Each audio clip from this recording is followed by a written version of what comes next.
Adjunct Profesor yang diselenggarakan oleh Departemen Kesehatan Lingkungan bekerja sama dengan program studi Magister Kesehatan Lingkungan Fakultas Kesehatan Masyarakat Universitas Airlangga dan Jurnal Kesehatan Lingkungan Akreditasi Sinta 2. Selamat datang para peserta dan selamat bergabung di acara Adjunct Profesor yang mengusung tema Mentoring Discussion 7 and Practice of Submitting Articles to the Science Malaysiana Journal. Perkenalkan, nama saya Suara Mega dan rekan saya Amalia Fitri Kartika, mahasiswa program studi Magister Kesehatan Lingkungan Fakultas Kesehatan Masyarakat Universitas Airlangga. Selamat siang dan salam sejahtera untuk kita semua. Terima kasih kepada Bapak Ibu yang telah selamat datang dan selamat pagi kami ucapkan kepada yang terhormat Ibu Dr. Rini MKes selaku Ketua Panitia dan Ketua Departemen Kesehatan Lingkungan Fakultas Kesehatan Masyarakat Universitas Airlangga. Kepada yang terhormat Ibu Dr. R. Arziah SH MKes selaku KPS Magister Kesehatan Lingkungan Fakultas Kesehatan Masyarakat Universitas Airlangga. Kepada yang terhormat Bapak Profesor Dr. Muhtalib bin Latif sebagai narasumber hari ini dari Department of Earth Sciences and Environment, Faculty of Science and Technology University Kebangsaan.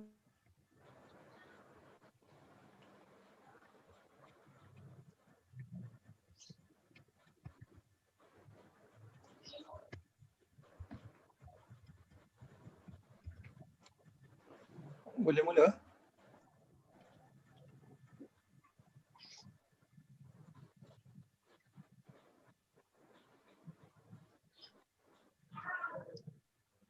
Mega, ini mungkin sinyalnya berputus.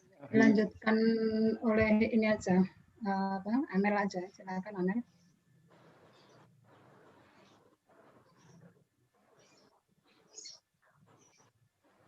Langsung dihandle Asmi aja mungkin. Ada Asmi kan? Ada. Ya. Ya, langsung ke moderator aja Asmi. Ya udah langsung ke moderator aja Asmi. Ah ya. Baik, Bu. Assalamualaikum warahmatullahi wabarakatuh. Waalaikumsalam warahmatullahi wabarakatuh. Perkenalkan kembali, nama saya Muhammad Azmi Ma'ruf, SKM, mahasiswa Magister Kesehatan Lingkungan, Fakultas Kesehatan Masyarakat Universitas Airlangga. Hari ini berperan sebagai moderator untuk diskusi kita bersama Profesor Dr. Muhtalib Latif, Department of Earth Science and Environment, Faculty of Science and Technology, University Kebangsaan Malaysia. Untuk sebelum kita memulai diskusi, izinkan saya menampilkan CV beliau terlebih dulu.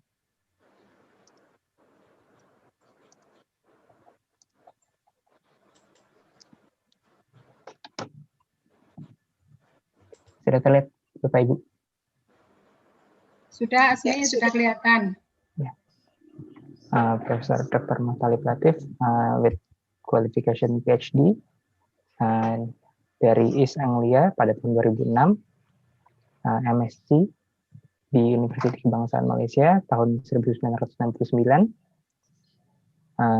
Bachelor of Science di Universitas Kebangsaan Malaysia pada tahun 1995 dengan Edge Index per November 2019 Web of Science 26, Scopus 29, dan Google Scholar 35. Dengan bidang spesialisasi Atmospheric Chemistry and Air Pollution, Surfactants and Humid-like Substance in the Atmosphere, Outdoor and Indoor Air Quality, Inorganic and Organic Composition of Atmospheric Aerosols, dan Volatile Organic Compounds. Selanjutnya saya berikan kesempatan pada Profesor Dr. Muhtalib Latif untuk membuka diskusinya. Dipersilakan. Bismillahirrahmanirrahim. Assalamualaikum warahmatullahi taala wabarakatuh. Waalaikumsalam warahmatullahi wabarakatuh. Terima kasih kepada saudara Azmi yang saya hormati, Dr. Lilis, Dr. Aziza, semua dosen pensyarah di Universiti Airlangga dan juga pelajar-pelajar yang dikasihi sekalian. So pagi ini saya akan menyambung semula perbincangan kita berkenaan dengan manuskrip. Saya diberikan satu lagi manuskrip kemarin, mungkin kita boleh sama-sama berdiskusilah berkenaan dengan manuskrip tersebut. Saya sharekan manuskrip tersebut untuk sama-sama kita berbincang. We discuss about the manuscript. This is only my opinion, my suggestions to improve the manuscript. So we have one manuscript entitled Association between, I think the first, before this, the title is different.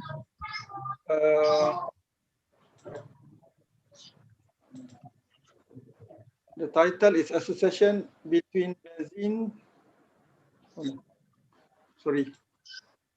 original. The title is a benzene level is associated with urine phenol level and health complaint in shoes home industry workers in Jampi Rogo, Indonesia. So you can see over here, if I change a little bit, the title become like this: association between benzene concentration in air and urine phenol level and health complaint in shoes home industry workers in Jampi Rogo, Indonesia. So I changed a little bit about the title, but this is only my suggestion. The authors can accept or just forget my suggestions. My suggestion about I mark this one in yellow. Jampi Rogo. I don't think this area or this place is important for this manuscript, but the author still can put this Jampi Rogo Indonesia if he or she think that Jampi Rogo is very important in terms of a place that only produce the place that very important place that produce shoes in Indonesia. For example, many people mention about Wuhan, isn't it? Wuhan, because Wuhan actually the one that where the coronavirus COVID-19 started. Actually, that one is very important area. So I give a suggestion, opinion to the author to accept or to remove, to maintain or to remove the area in this title. So if we remove means that the title only association between benzene concentration in air and urine phenol level and health complaint in shoes home industry workers. That's only this only title. I mean, don't have a Jampi Rogo Indonesia, because I mentioned last time, place is sometimes not important in terms of information, knowledge for the international reader, because we want our paper actually read by international reader. They usually don't even care about the place that we put in our title. The most important thing actually they want to know is the effect of benzene from the shoes industries. That's why the title here is very, very important. But you can maintain if you think that the place here is the place in Indonesia that produce that the only few places in Indonesia, Jampi Rogo, that produce shoes industries. So no problem. You can maintain it, no problem. I just give my opinion. So the title I changed a little bit about this. I think the overall the paper is quite interesting. I think it's very, very important, and people want to know about the effect of benzene coming from the local industry. So it's very important paper. So now actually about the abstract. most of the journal actually not ask us to put objective, method, result, and conclusions. Some of them include mention about problem statement, objective, methodology, help, result, and conclusions. Okay, but some journal actually really want us to put objective, but most of the time we not put this objective and double dot over it. We just start with problem statement. So this one is shows home industries in Indonesia are small medium enterprise that have a very important role in national economy. This one I think is not objective. This one is a problem statement. Whereas the workers have a risk to extend benzene at low level. Benzene will enter the human body and undergo metabolic process. The main result of this metabolic process is in the urine is the phenol form. So this one, if you put this one is objective, this one is not objective. This one is a problem statement. Problem statement. So the where is the objective? The objective start from here. The purpose of this study was to analyze the exposure of benzene with phenol level of urine and health complaint of workers in the shoes industries of Jampirago, Mojokerto Regency, East Java Province, Indonesia. So this one is the main objective. If you think that the journal allow us to include problem statement with objective, we can put objective here. But objective is here actually. The purpose of the study was to analyze. This one is the one that I color in green. Actually, is objective. Our objective we can put in present form, means that the study, the purpose of study is usually the one that we put past tense is in methodology. Methodology usually is our is where we put our past tense. If we mention the table shows, that one usually is present tense. I'm not good in English, but usually the one that we usually put in for past tense actually is in methodology.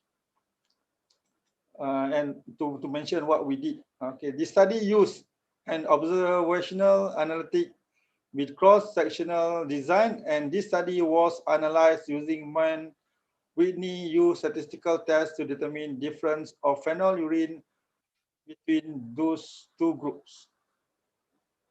The subject of the study consists of 26 participants drawn from the population in accordance with predetermined criteria interview conducted using a questionnaire to find out information on workers' behavior and perceived health complaint.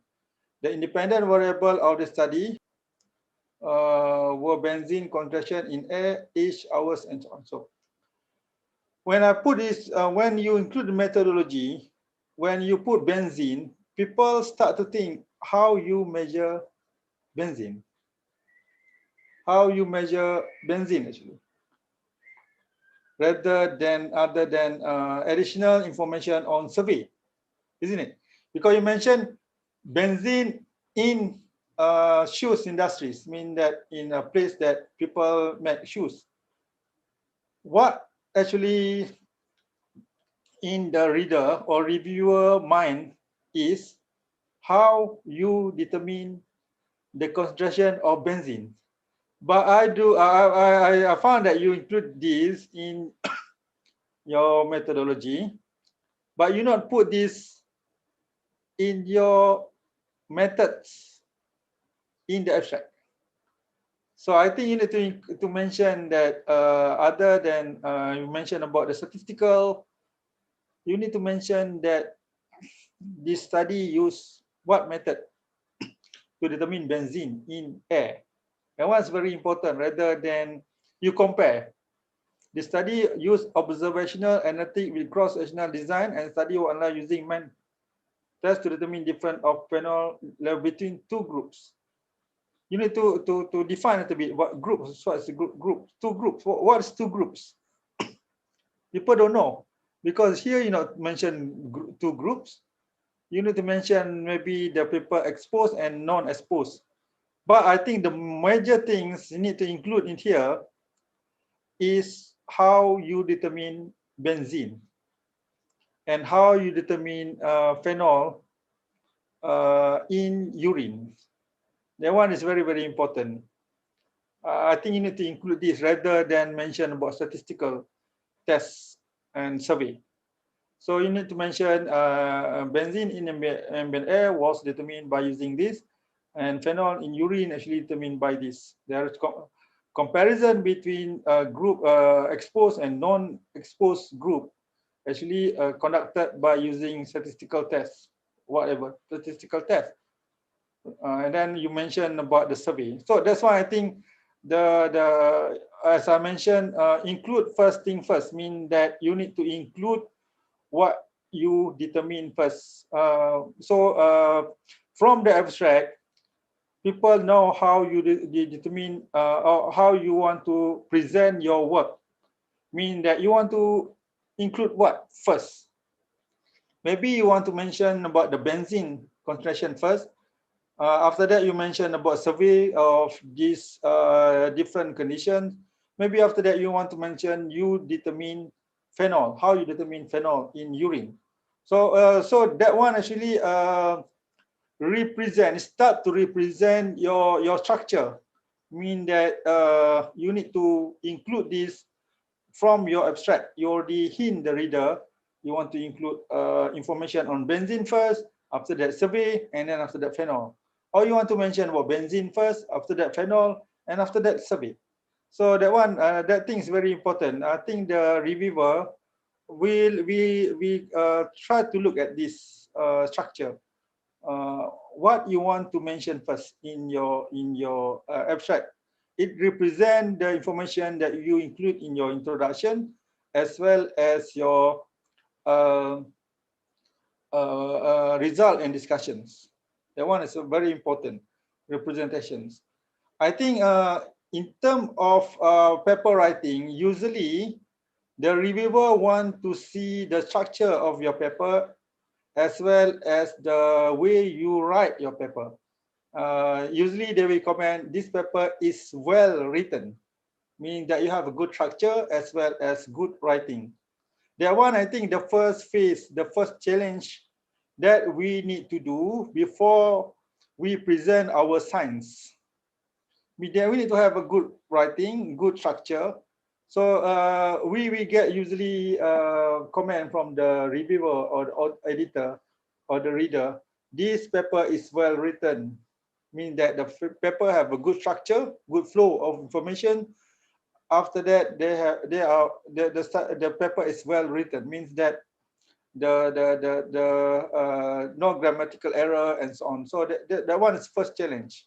The editor usually look at that very fast, and they usually give you chance for your paper to be reviewed. Is based on the well written paper. That one is very important. And after that, they will scrutinize. Usually, this one is job for the reviewer to look carefully your science. Science means that how you analyze sample, for example, how you do statistical tests and so on. That one is the second challenge. Means that the first is structure and well written. The second is science. Science usually the reviewer, the editor need to appoint at least 2 reviewers who look carefully your science.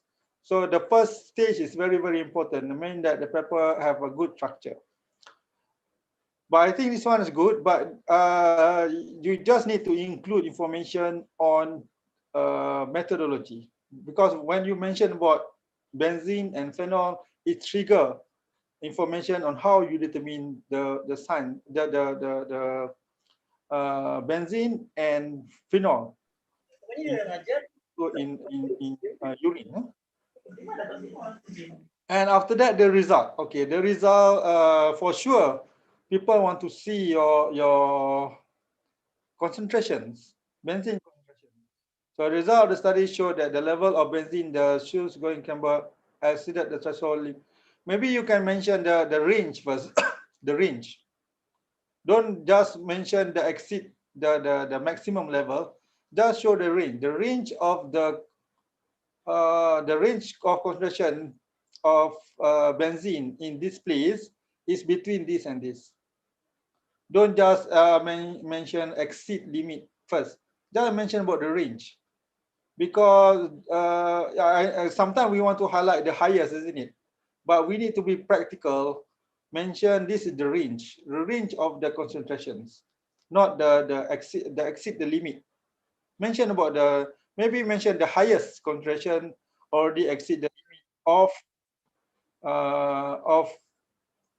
standard from WHO, standard from USCPA, or standard from our country, Indonesia country, for example, Malaysia country or Indonesia country. So I suggest for here, you include the range of concentration rather than value of concentrations value. And I just want to remind for people who doing air pollution, usually for standard for air pollution, it has averaging time. Averaging time is very important. For example, if you monitor benzene, for example, usually the averaging time for benzene maybe is 8 hours. For CO, for example, carbon monoxide is 1 hour. So you need to compare your averaging time, the time that you monitor, with the averaging time for standard. For example, CO. For example, CO. The standard for 1 hour is 30 ppm, but for 8 hours is 9 ppm. So you need to mention the averaging time, the contractions of this benzene actually exceed the standard for 8 hours averaging time. What is mean by that? If you have 1 hour measurement, the standard is 8 hours. It means that even though the contraction of exceed the limit, it's still okay, because it's still reasonable, because 1 hour usually always higher compared to 8 hours. For example, CO tadi yang saya masukkan tadi, CO untuk 1 jam ialah 30. Maknanya kalau kita expose with 1 hour, the contraction is 30 ppm, but 8 hours is 9. 8 hours is 9. Udara ni kalau kita expose dalam masa yang singkat, kepekatannya mesti agak tinggi.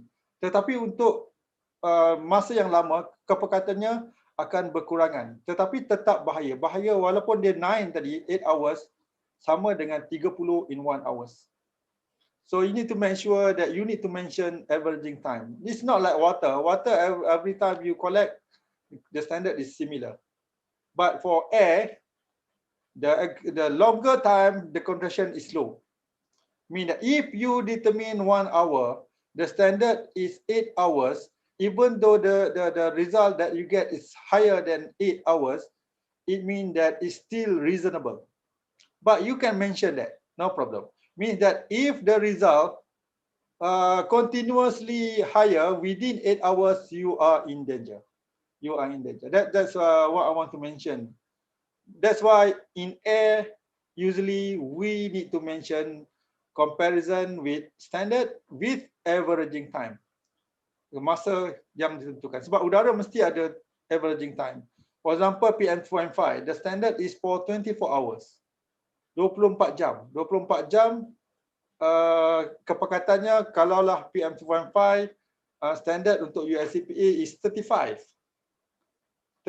microgram per meter cubic for 24 hours. Kalau kita dapat bacaan 1 jam 35, kita boleh kata 36, kita kata boleh ia telah melebihi standard untuk 24 hours. Mean that untuk 36 tu, untuk 1 jam masih lagi okey. Tetapi sekiranya 36 tu berterusan selama 24 jam, nanti kita akan dapat puratanya, average-nya ialah about 36. That one is not okay.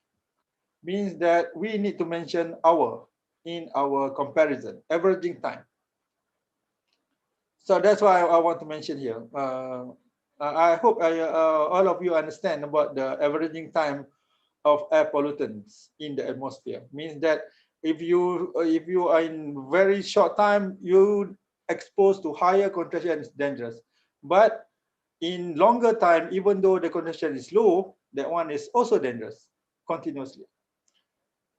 Boleh faham? Kalau ada apa-apa yang nak ingin bertanya, maksud dia tadi yang paling senang sekali lihat ialah untuk 1 jam CO ialah 30.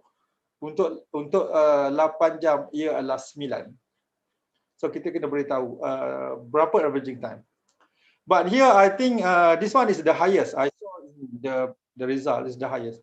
It's better for you to include the range. The range of concentration determined by in this shoes industry is between this and this. Because we don't want to be biased. We afraid that we mention this one is the highest is actually affect our industry, for example. So to be practical, we can mention the range. But sometimes the concentration is low, sometimes the concentration is high. So because this is for me in this industry is very important in Indonesia. We just want people to be aware. They need to take care. They need to the people that have this industry need to make sure the health of people working here is good. So we need to be fair. We need to mention about the range of the concentration rather than maximum.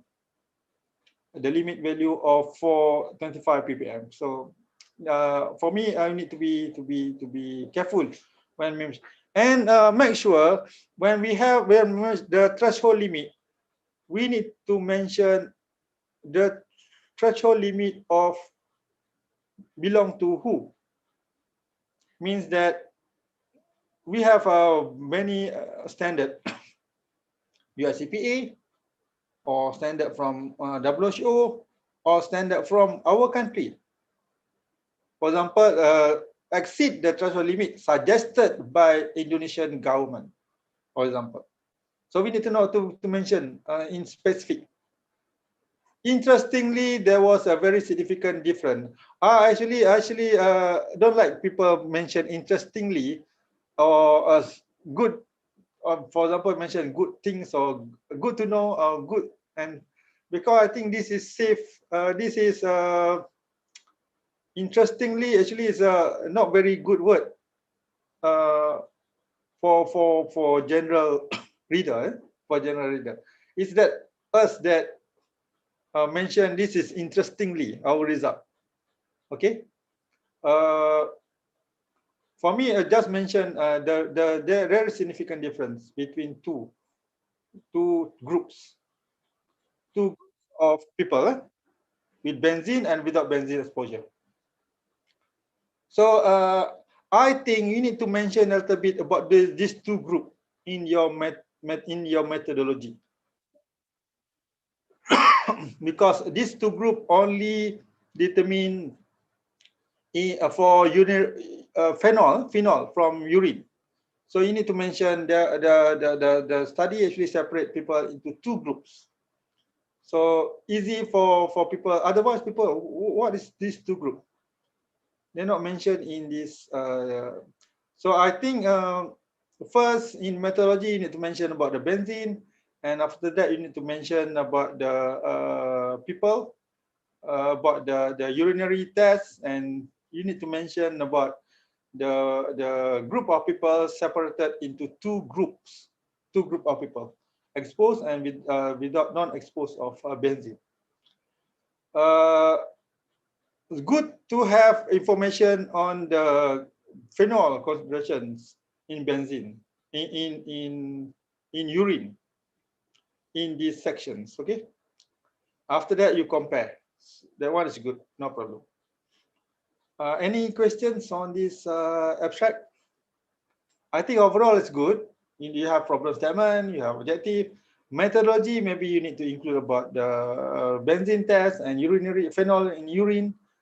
And after that, you present your result, mention about the, the, the, the benzene concentrations.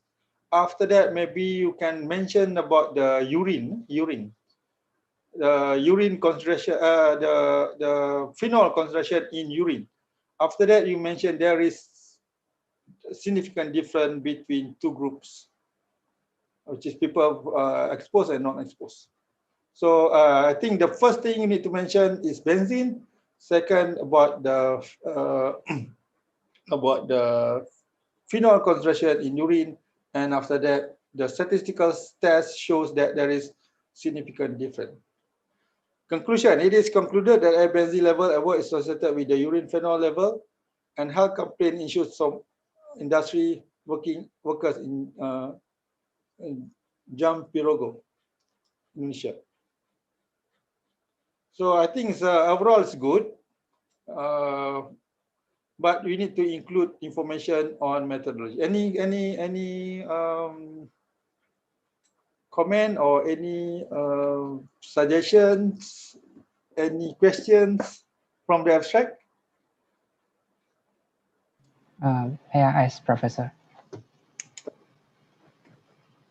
Tak ada.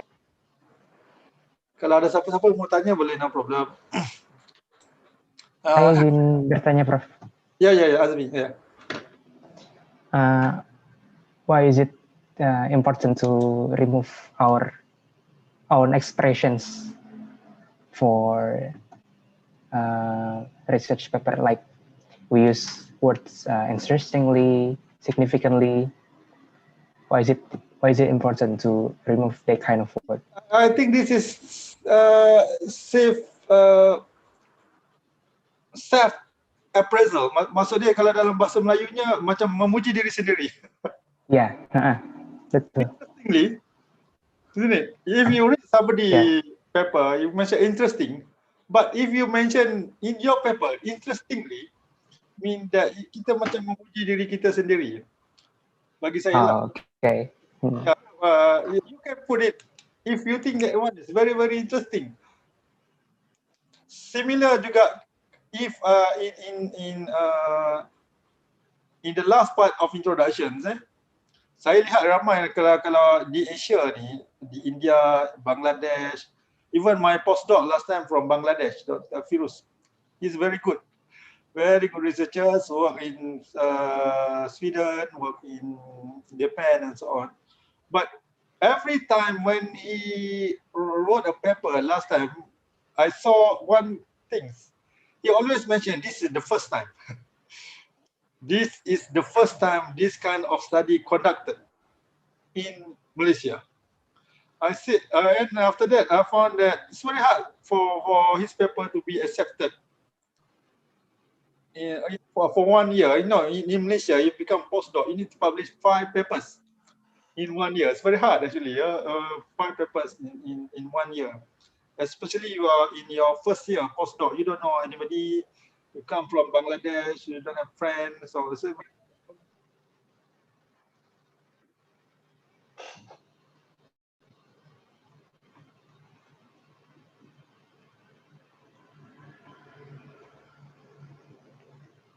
Prof, toiletnya keluar ya? Iya kayaknya. Ya kayaknya. Kita tunggu dulu. Sinyalnya ya, sinyal. Buat sampai Mbak Bibi tuh. Kenapa?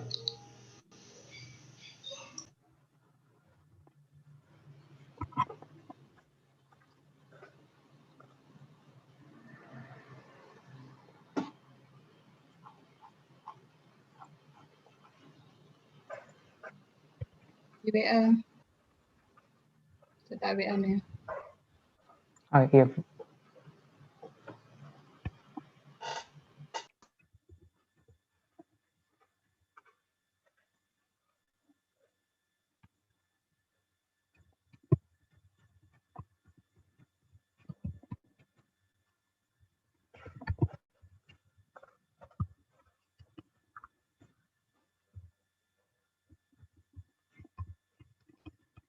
Saya minta maaf ni. Yeah, Oh ya. Saya share balik ya. it's okay. Okay, okay. Oh, saya minta maaf tadi. I just want to mention just now. I said my postdoc always mention this is the first time. This is the first time. So I after a few months I said to him, could you please try to remove this kind of words? Means that this is the first time. Actually, even though that one is the first time, but I think the reader, reviewer, not very happy when you mention this is the first time, because you dangerous yourself. Sometimes maybe that one is the first time. You are the first one to find, for example, a vaccine for. Maybe you can mention that this is the first time. But after a few days, when people, one company mentioned that they found vaccine, a few days, another people already mentioned, oh, we also found this vaccine, and other company also mentioned this vaccine. So that one is quite dangerous. If you are doing very common things, actually, do you think that that one is the first time in Malaysia? This is the first time this kind of study in Malaysia. But there may be another people already done that. And for some people who review your paper, for them, maybe they are from other countries, maybe they are from Japan, they are other countries in Europe. They already did this in maybe in 1990s. They said, oh, this is the first time in Malaysia. I already did this when I was a student in 1990s. So that one is not very good impressions for the reviewer. Even though you mentioned it's the first time, this is the first time in Malaysia. Yes, okay. That one is really only satisfy yourself. When you put that this is the first time, you thought that, oh, people will say, was good, this is the first time, but not. That one is a reflect back to the reviewer. So I did this when I was a student in 1990s. Like me, I did my degree in UKM Sabah at that time. I monitor at the time PM, particulate matter, gases, and so on in 1990s. In 1992, maybe I mentioned, oh, I did this in 1992. You did this first time in 2020. That one is not good. You actually express yourself. You think that one is good, but for the reader, it's not very good. Try to avoid that. Maybe you mentioned interestingly. What? Oh, you mentioned, but for you, it's very interesting. But for the reader, oh, this is only comparison between two. Okay. That's why I mentioned in my first talk, try to think about the reader. When you write something, try to think about the reader, what they think about yourself. Okay, try to attract the reader or the reviewer mind to interesting with your paper. You don't have to mention interestingly and other things. For me, that was my suggestions. Okay, I'm sorry that I put a little bit this one. This is only my suggestion, Ibu Retno. This is only my suggestions. I usually did this to my students, so I did this again to you. I think most of the time, even my student, yesterday I discussed with my student every Tuesday afternoon. One of my students wrote a paper on review paper, and I think I mentioned to her the review paper is not need to be improved. Everything is there. Only you need to rewrite back or to restructure back to make sure the flow is good. The flow is good. That's also my suggestion to your paper. If you look for this one, I actually changed a little bit about the manuscript. If you see the original, you mentioned about the Indonesia first. As I mentioned, Indonesia first, and then after that, in general, the process of making shoes includes several stages of working setting from making the process of shoes production, And after that, benzene. Benzene. Benzene is a volatile properties. I think this one is okay, no problem. But I have another suggestion to you, because you put Indonesia first. After that, you leave Indonesia. You mentioned about benzene, and after that, you go back to the Jampirogo Makoto home industries. For me, the flow is not very structured. Mean that you mentioned about in 2 paragraph up there, you already mentioned about the shoes industries. After that, you forget about shoes industries. You mentioned about benzene, and after that, you go back to the home industries, and the use of glue and so on. So that's why I suggest, this is my suggestion. You can accept or you can leave it. This is only my suggestion.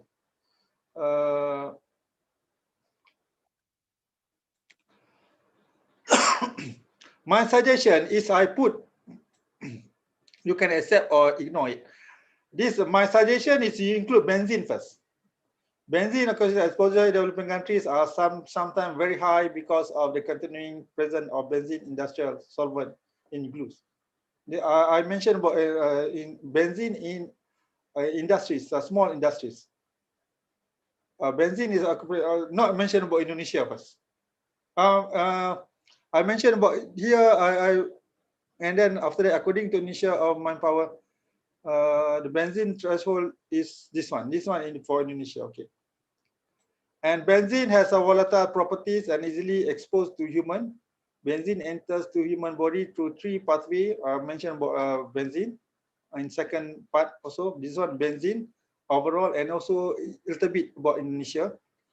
And this one is benzene or as a volatile properties. But I found that this one is quite dangerous. You need to make sure, if possible. I saw from my eye, you include many things from ASATs SDR. This one, and this one.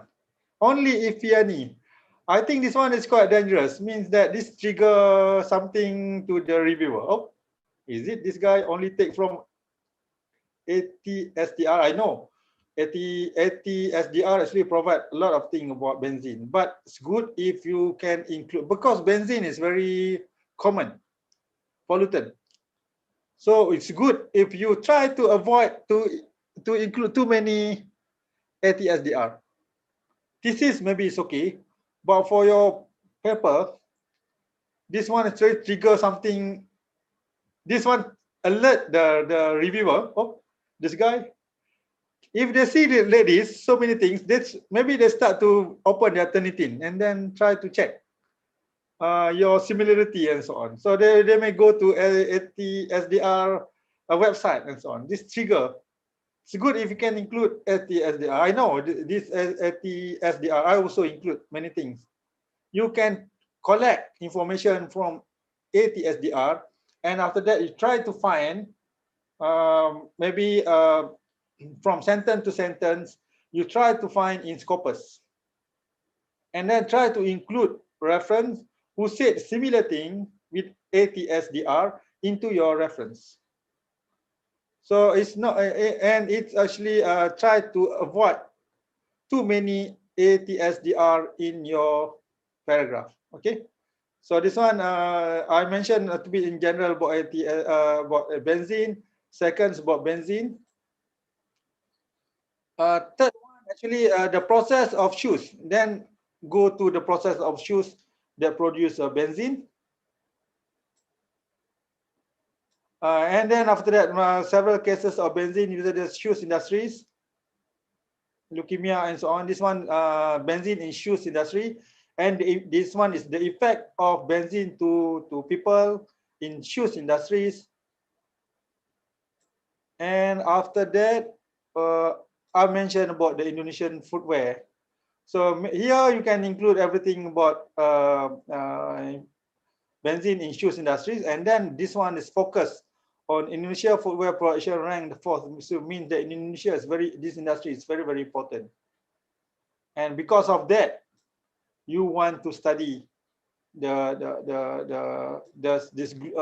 benzene in this one is this research was conducted to study. So that's what the flow that I suggest to you: benzene in general. The first one is see benzene in general, and this one benzene to human. This one is the shoes industry that produce benzene. Why the shoes industry is very important, and several cases of benzene in shoes industries, as well as this one. Then the last one I put in Indonesia. In Indonesia, and after that, the last one is the purpose of your study. I not put anything new. I just suggest for you to restructure your introductions. That's for me.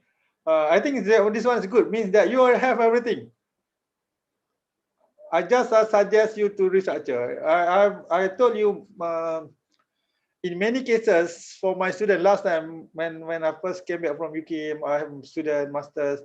I need to delete and to rewrite again. I don't know what they write in terms of their introduction. I think it's all not good. But here we have, but need to. I suggest you to restructure. So the flow is the flow of information is good, and then the reader understand. Oh, this study is very, very important because this in Indonesia the shoes industry is very important. This is a local shoes, and you want to study this. This one is very, very important and very interesting. That's my suggestion. Rather than you put Indonesia first, rather than you put the information on Indonesia, and after that you mention about benzene. So I suggest you include benzene first, and then after that you mention about the shoe industries, and the shoe industries actually produce high concentration of benzene. That's my suggestion. You can you put markup here. You can accept or you can accept or just ignore it. No problem. That's my suggestion on your introduction. I think at this level, I think the information is very good. You just need to restructure back your introduction to make it interesting. And I believe the editor will read this one, conducted study, benzene exposure, urine phenol. I think this one is very, very, very good information. Okay, methodology. Maybe we can ask ourselves, when we mention about methodology, what actually people want to know? People want to know about this study. I think it's good, even though it's not important for us. Maybe it's good if you can include, for example, information on this Jampirogo industries. Where is this Jampirogo that produce high production of benzene, of shoes, local made shoes? You can include map, but it's not necessary. But it's good if you can include map where the place, where is this place in Indonesia that produce shoes, homemade shoes in Indonesia, because you mentioned this in your title. People maybe want to know which part, which part of this Jampirogo. People don't know about this. It's good if you can include actually. Oh, this is the area that have a high amount of shoes industries. It's good also. Maybe people want to know about the surrounding area, for example, because the surrounding area, for example, benzene is produced by motor vehicles. I suggest you include maps that show the industries and the surrounding areas that also have different kind of activities. You can use a Google map and so on, shows that okay, this industries and this industry is located in where. if I'm the reader from outside Indonesia, I want to know. Even sometimes school, even though when we write paper on school, we thought that we want to focus on school. But in most cases, when I wrote a paper on school, indoor air quality in school, people want to know where is the school?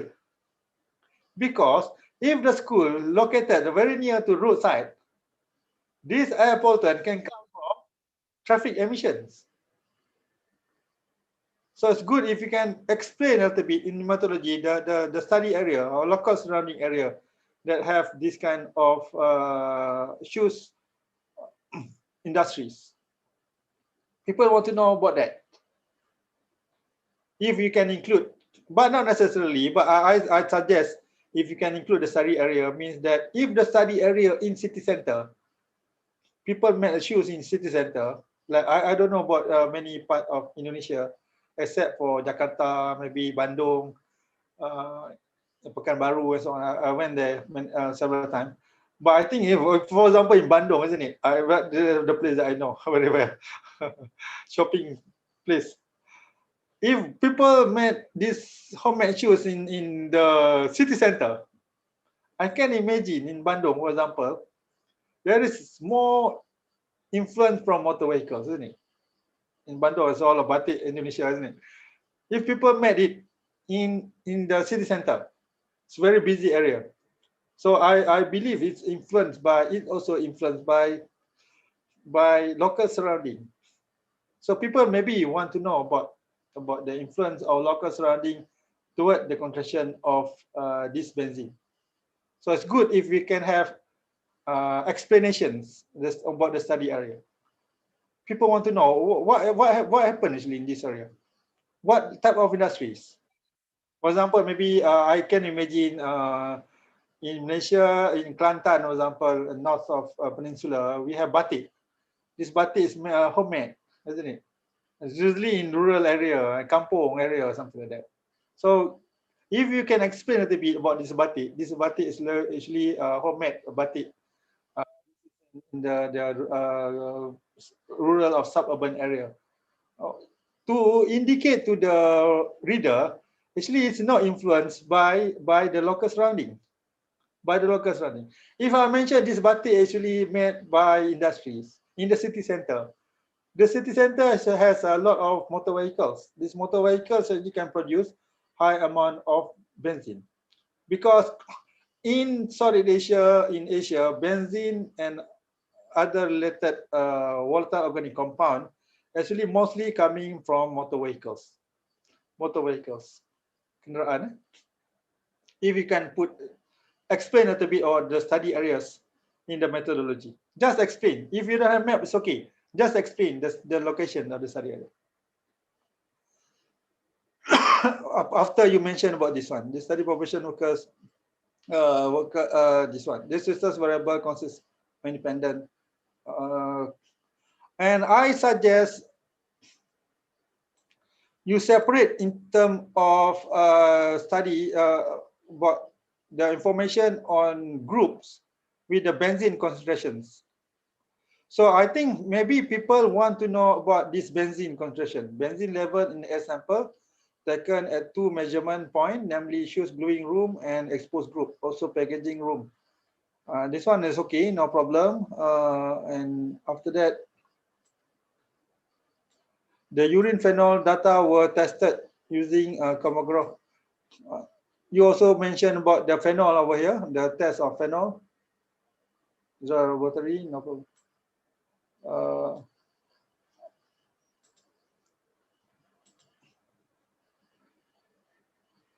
I mentioned about to Ibu Kori last time. Maybe if you can, good if you can include about the QA, QC. For example, your replications. And from your standard deviation, you can calculate at least the method detection limit for your measurement. Any problem for you to calculate the method detection limit? If you have standard deviation, you can determine your method detection limits. Means that from your standard deviations, number of samples, you can determine your the lowest concentration that you can detect based on this instrument. Means that if the concentration method, your method detection limit 0.1, mean whatever below that, you will consider the conditions is the concentration is below detection limit. Usually in this kind of experiment, people usually a little bit suspicious in terms of the quality of our data. They want to know, is it data is quality data? How we want to indicate, how we can present that our data is good data. We want to show them we actually really focus on our the quality of our data. Usually replications, number of n, usually based on recovery. Third one maybe because we determine the method detection limit, the limit of detection of our analysis. Mean that if you determine benzene, there is many ways for you to determine the lowest level you can measure based on your methodology. That's what we call a method detection limit. Actually, in chemistry, usually whatever instrument that we use, the lowest detection limit cannot be 0. Because 0 is infinity. Isn't it? Kalau kita kata kosong, kosong maksud dia tidak ada langsung. Sebenarnya bacaan itu ada. There is concentration, but our instrument cannot determine. So sometimes in instrument they said the measurement can be between 0 to 10. That one is wrong. For me, it's wrong because each instrument should have its detection limit. That one we call that instrument detection limit. Tidak boleh kita kata bacaannya daripada 0 hingga 10. Tidak. Mesti ada satu bacaan yang dia akan ada bacaan yang terendah yang boleh dibaca. 0.1 to 10. Okay. Man, whatever we get below 0.1 means that one is noise. Noise. Even we can get 0.01, that one is noise. It's not the real concentrations. But if we determine by using DC and so on, we can determine our method detection limit by using our standard deviation of our sample or standard deviation of our standard. When we measure a standard, we have different standard deviation. We can calculate the standard. We can calculate the method detection limit by using our standard deviations. Okay, I think that one we need to show to the reader for whatever measurement for air pollutant or pollutant, water or air. We need to mention about the method detection limit. It's good. I found that several journals, if you don't have recovery and information on the recovery, first, second, information on method detection limit, automatically this is not a good science. Not a good science. So they will reject your paper. So be careful on that. Usually the people, analytical scientists, chemists, they will ask you 2 questions. What is your method detection limit and how good your recovery means that recovery means that you have certain concentration, you test, and what you get from your result. For example, you have 1 ppm, suddenly you test by using your instrument, you get 0.99, means that your recovery is 99%. Sometimes you get more than that, 1.1, means that your recovery is 101%.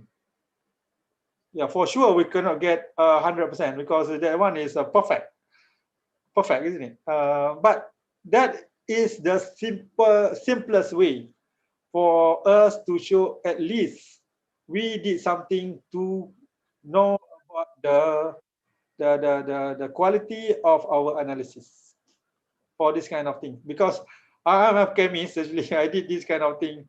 Many times my paper reviewer will ask me about two things: recovery, percentage of recovery, and as well as the method detection limit. I will explain to you more if you not want to me to know about these two things. I think I mentioned to Corey last time. I asked her to include recovery and method detection limit. Okay, this is about the instrument. Usually, people usually are sometimes quite suspicious on our data, so they want to know how we did QA and QC, quality assurance and quality control.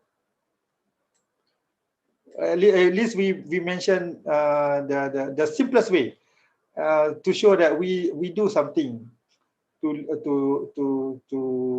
indicate our result is good. That the information that I think you can include here, other than information on the surrounding areas of the study. For me, the methodology is okay, no problem.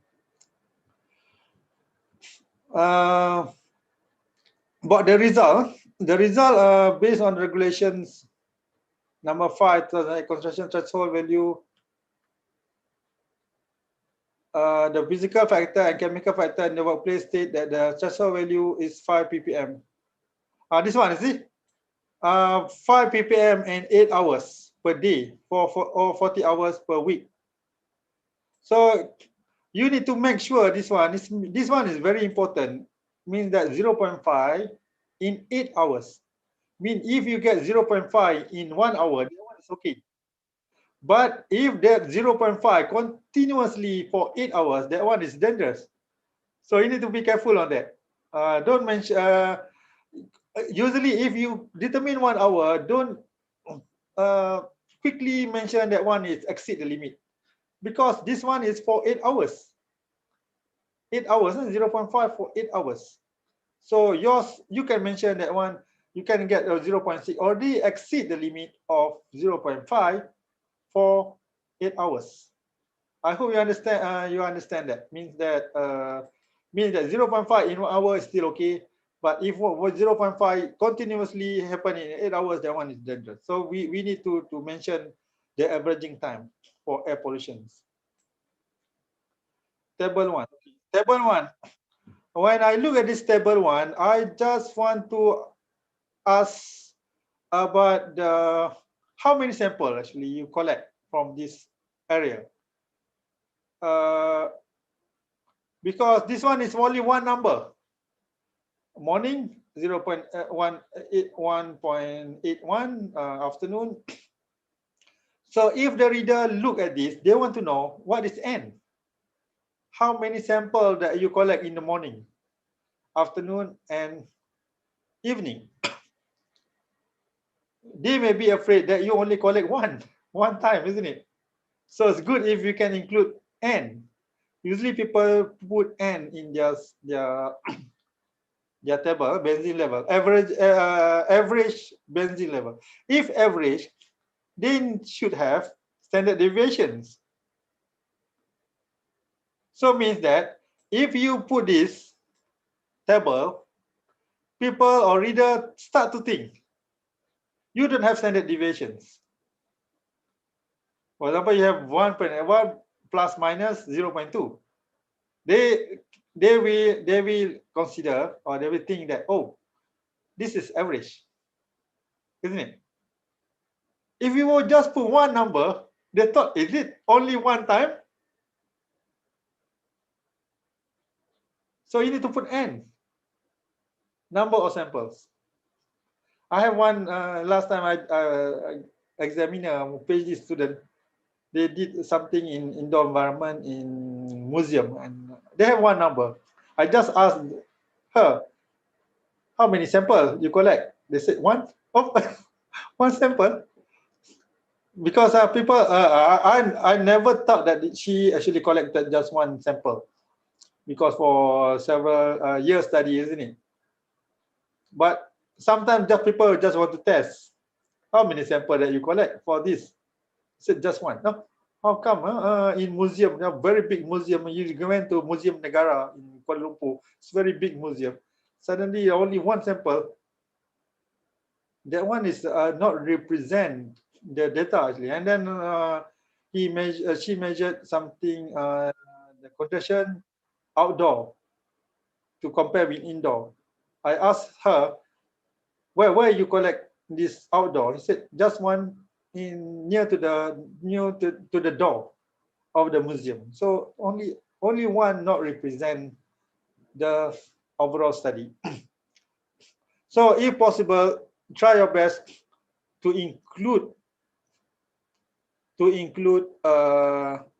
standard deviations or n sample n. I believe that you have several places. Maybe you can choose that. For example, you can put other way. You can put this one is average, and below that you put bracket. You mentioned about range, for example. Sorry, but I think n is very important. This actually a trigger the reviewer to ask you more on number of samples. How many samples you collect? So you need to put this one. Better for the average of benzene concentrations in air, temperature, and so on. So and then I think you need to this one. N is very important. And then try to look at this. Maybe you can explain a little bit on the data. Data show that the highest benzene is ppm, and the lowest is 1. Maybe you can explain a little bit. This one is result. Explain about the data. Packing room, this one, and this one. Where is this packing room? This one is packing room. Packing room, and not. So you explain about the data here. The one that I found that you not explain is why suddenly in the afternoon contraction is high. You see 1.81, 4.25, 2.65. No explanation. This 0.29. This one is 0.38. This one 0.24. If you have many data, you can compare between morning, afternoon, and evening. I think when I read this paper, I think that during the afternoon, temperature is very high. Humidity is quite low over here. And this is because of the volatility of the glue. In the afternoon, it's very hot, dry. So the volatile, this glue is easy to volatile and produce more benzene compared to morning and evening. Maybe I think this is why I mentioned to you last time, to people last time. Try to look at your table and think what happened. Try to think. Maybe you can mention, based on this result, you can explain a little bit. You can show that in the afternoon, during the temperature is quite low, temperature is quite high, and humidity is quite low. The concentration of benzene was found higher compared to morning and evening. This one is one good point to show that in the afternoon, actually, concentration of benzene is high. This one also found by many other researchers. That's why for the petrol station, people are encouraged to fill in the fuel, isi minyak kereta pada waktu pagi atau malam. Disebabkan apa?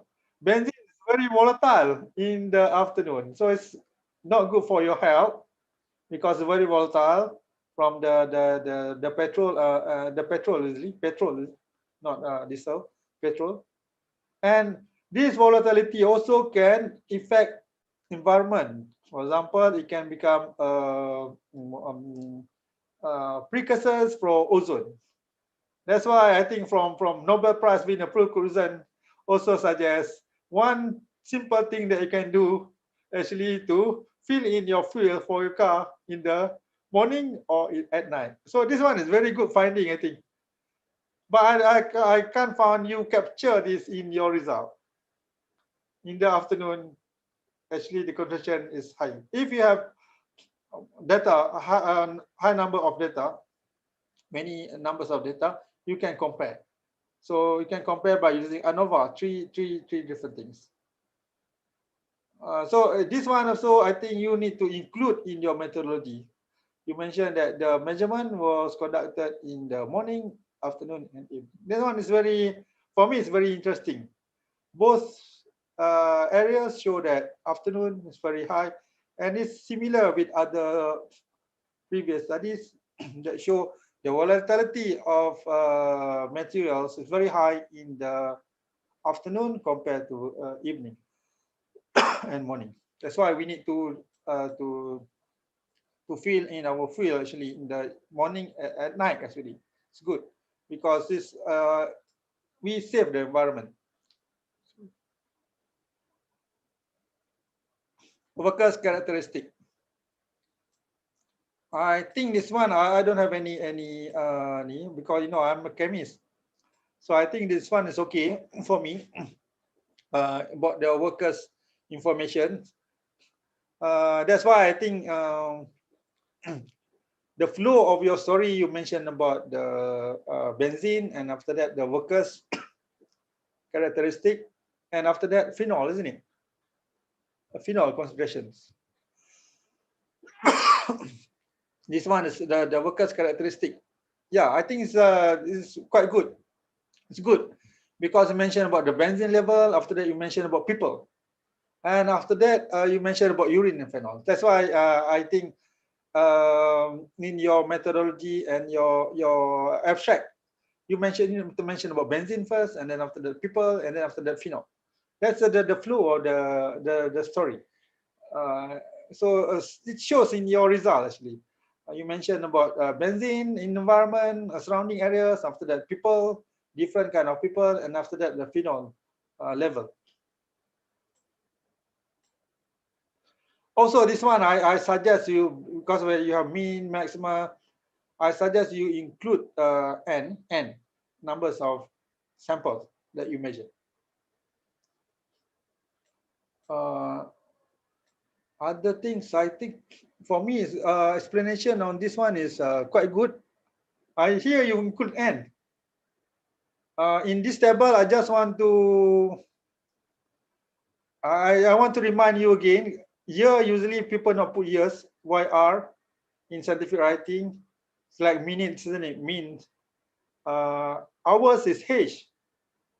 Hours is H. Whatever is H. And like meters, meter is M.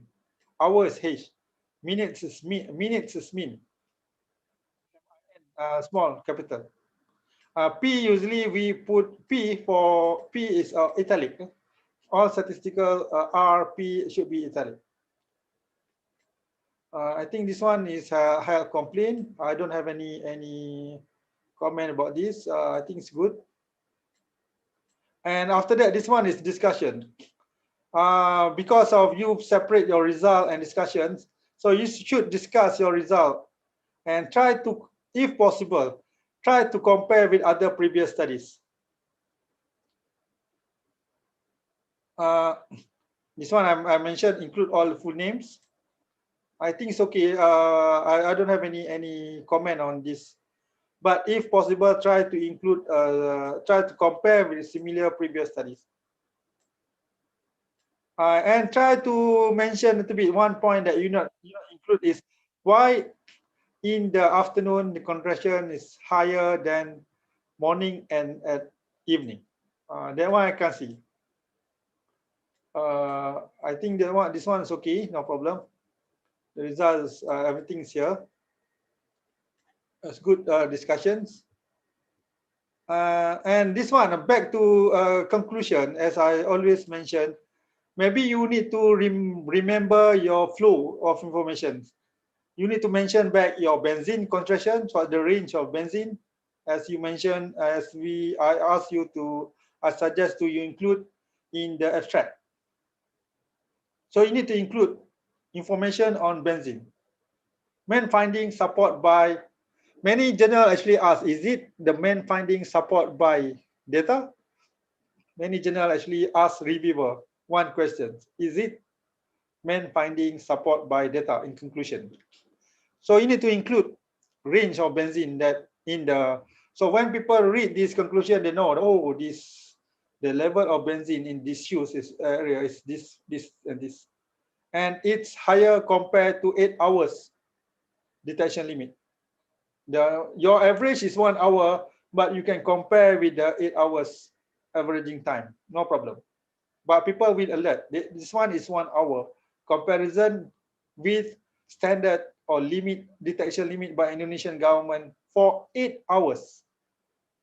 People who study about this, they know this is 1 hour. Comparison with 8 hours. Even though it's higher, actually it's higher than 8 hours averaging time. So if already higher, mean that we need to be careful. We need to be careful, even though that one is 8 hours.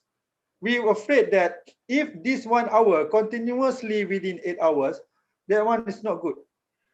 And after that, you can discuss about people.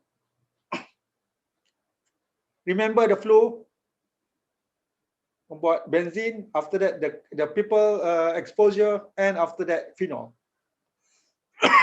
So you need to include your main finding into your conclusions, support by data. I suggest this one. I think it's no information on the result. The result support by data. Include that the presence of benzene in the workplace affected high phenol level. So this one is and then after that, maybe you can give suggestions on how to improve these situations. So when the policymaker read this, they know, okay, now the contraction is this, this what is the effect, and a little bit, maybe you can give them suggestions. You can give them suggestion on how to improve this, how to improve these situations. People actually working this, they need to work on this, and this is good for economy. How they can improve themselves, and how the authority can when they read this, they can improve the situations, give advice and what this kind of thing to the people who work on these industries. How they can save their life, save their health. Because benzene is carcinogenic. It's dangerous to human being, can create cancer for long exposure. So this study is very important. So try to give suggestions, because if you not give suggestion, they don't know what to do, because you the one that already conduct this kind of experiment. Maybe you can give a little bit suggestion to them for easy for them to try to improve the situations. Otherwise, they themselves need to think, isn't it? So we give time for them to think. Maybe we ourselves can give suggestions for better improvement of this industry. I think that that's only my comment. Any questions? But I really hope that you can include tadi yang dua tadi, recovery and quality control, method detection limit. And here I think result discussion all good, except for you need to make sure you include this. So actually a trigger point. I mentioned trigger point, that means that the reviewer will stop a little bit and think, oh, one data, no end. What's this kind of people doing? They stop trigger point. Similar as your thesis actually. Don't create too many trigger point. No? Trigger point actually make the your examiner, if you are PhD student, try to avoid this trigger point and stop. Oh, is it this student? They start to Google and they start to think, oh no. They want to say, at first they want to say good, maybe they say, oh, maybe, or something like that. Don't create many trigger point. Any questions? Bagaimana Bu Retno ada tambah? This is international level, but you need to improve a little bit.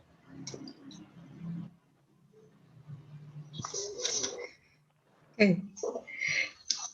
Okay, thank you very much for your comment, Professor Talib. I think I will rewrite the abstract and the conclusion. I think for the introduction, I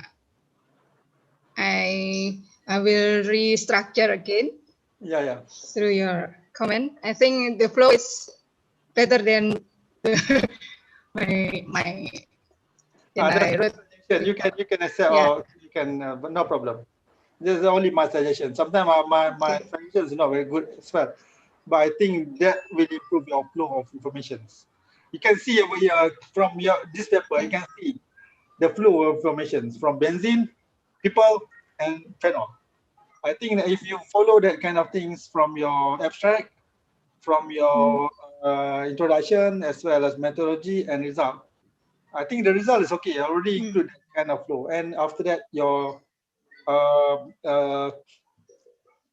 conclusions mean that the flow is that benzene, people, workers, and that one is so good. I think this actually help us in terms of the structure of our writings. It's included nanti our thesis, as well as when we become researchers or lecturer, when we want to apply for our research grant. I think that one is very important. The flow of information is very important. Usually that one is the first stage when people look, oh, it's good structured and well written. After that, they will look at their science. Science means they will look at maybe the quality control. They will look at your data. They will see, oh, it's data is one. Maybe the one is science. But the first challenge is the structure and the writing. And I also want to suggest for you, for everybody, because we speak in different language, not in English. Try your best to write not very long sentence, because I think Malaysian, Indonesians, bahasa Melayu ni, I thought that many people want to put a very long sentence. Maksud dia ada sambungannya, akan tetapi sebagainya lah. Manakala ayat bahasa Melayu ni selalunya ada sambungan. But English, I think they are very short sentences. I found when I read books on academic writing, they encourage us to write a short sentence, because when we put a too long sentence, it actually create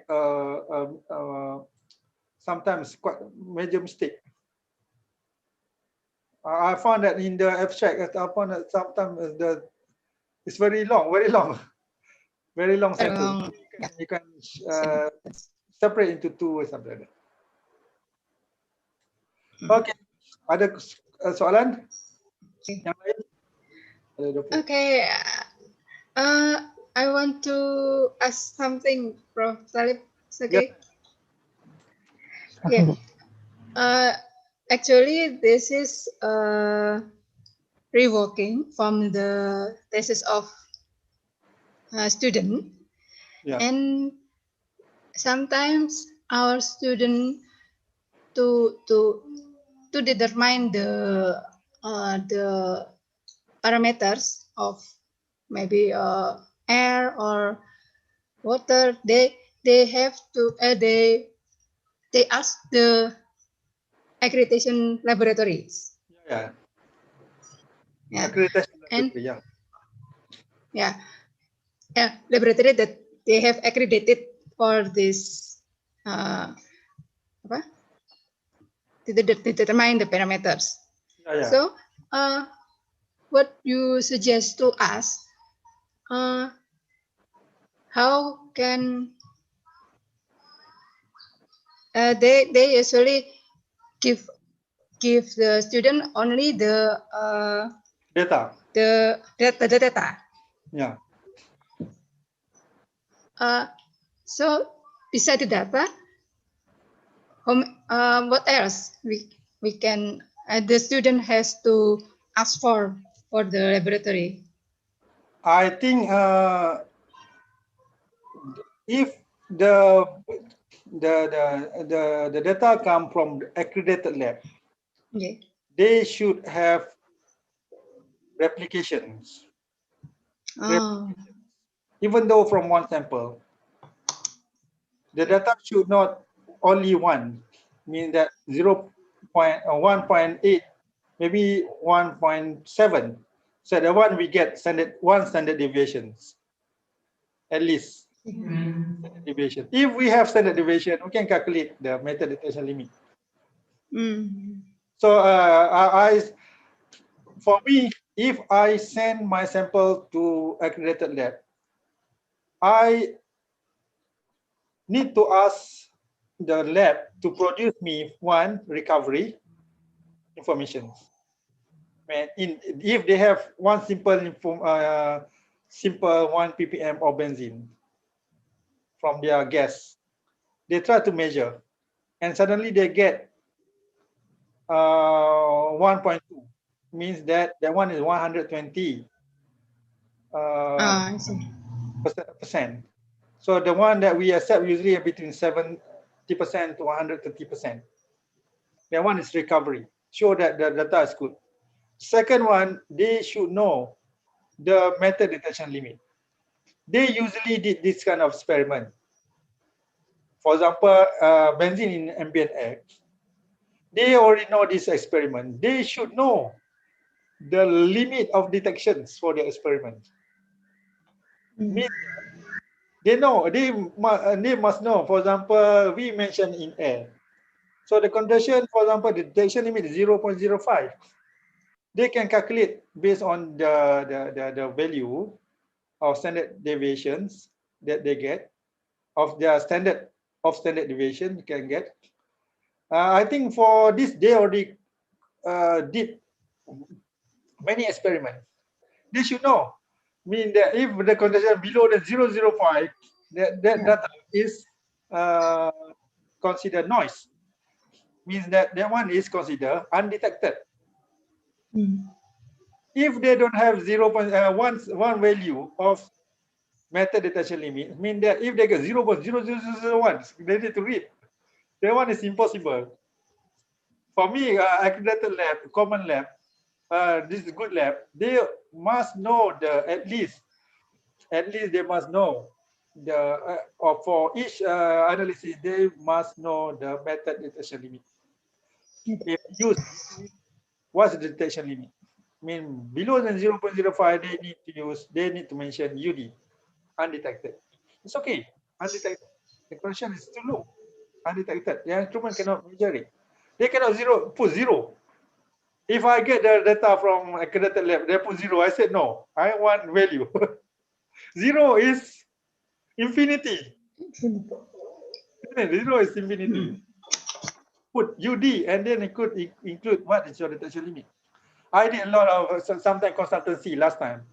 Sometimes they put zero. I said, oh, no, I don't want zero. Zero is, I can mention zero, isn't it? I've used a very bad analysis or just a simple analysis, and then I cannot get zero.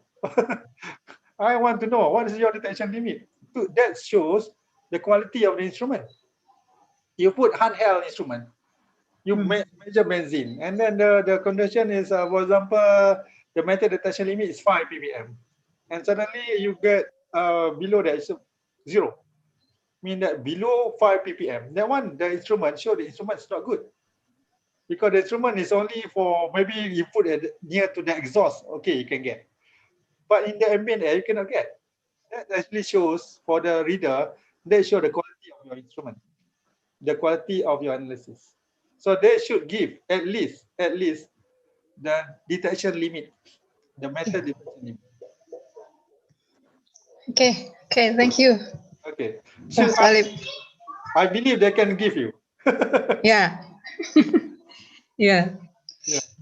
They should give. Any question? Ada pertanyaan lain? Mungkin dari Bapak Ibu dosen atau teman-teman mahasiswa di sini?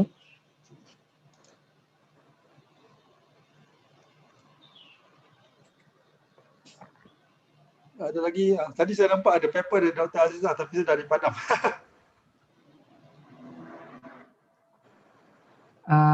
Professor, maybe you can explain more about the QA and the QC part.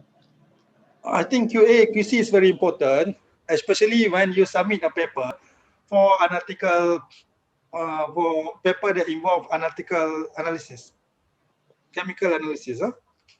Very important. I believe I remember one of journal called BECT, Bulletin Environmental Contamination and Toxicology. The main things that you need to have in your paper is QA and QC, especially your method detection limit. The second one is your recovery analysis. That one is very, very important. So whatever you do for your chemical analysis, you should have one section on, I suggest for you to include one section on QA and QC. Whatever, when you use instrumentations, please try your best to include QA and QC.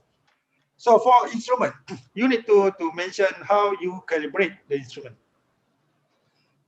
how calibration is conducted. For example, you have one instrument. How you want to know that the instrument is good? It is through calibration. So you need to know.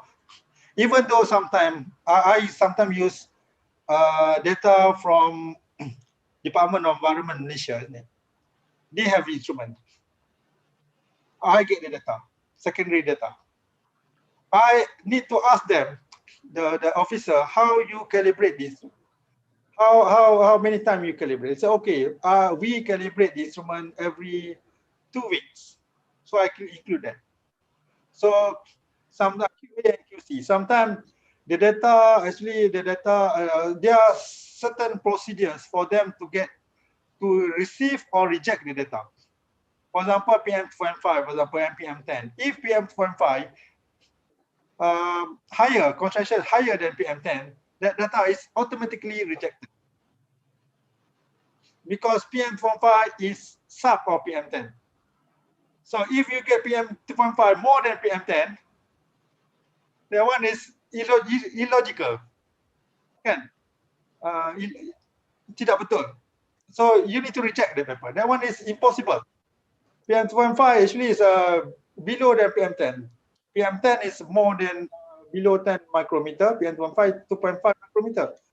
So PM2.5 always lower than PM10. If you get PM2.5 more than PM10, that one is impossible.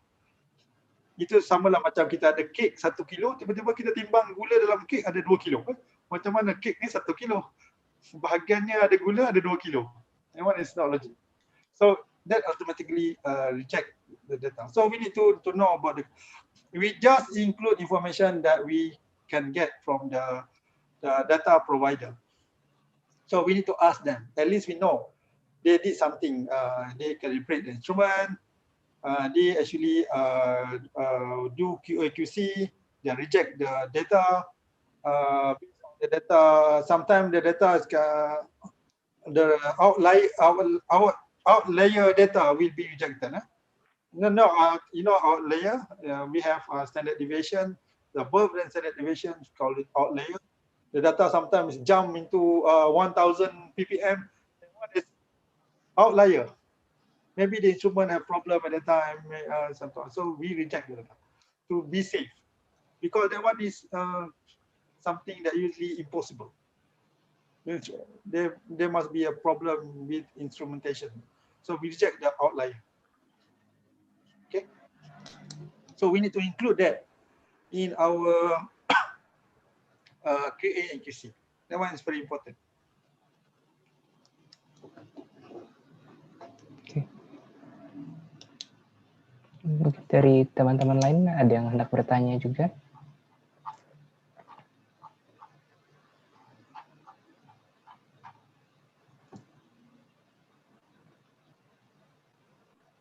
Any other informations? Oh, maybe I want to ask more about the scientific writing, Professor. Yeah. Since we write so much information, we put much information to the paper, but sometimes the paper itself has some word limitation, and usually we need to compromise our content and the word limit itself. How you try to put many information but with a limited word count? Yeah, I understand. Good questions. I think many good journal limit numbers of words, because they actually need to put their this paper in their website. They also have to print the paper in printed versions. So most of the journal actually only limit to 8,000 words. 8,000 words. For me, at the first stage, it's okay. If you are a student, you can put everything. And then after that, discuss with your lecturer on how to remove or how to reduce numbers. To reduce is much more easier compared to add. For me, to add, if you have 4,000, to add into 8,000 is hard. But if you have 12,000, to cut into 8, it's okay. It's very easy. So your job as a student just to write. Just writing. Just write. After that, if you look, suddenly your number of words is 12,000, for example. Some of my students put 12,000. And numbers of figure and table usually not more than 7.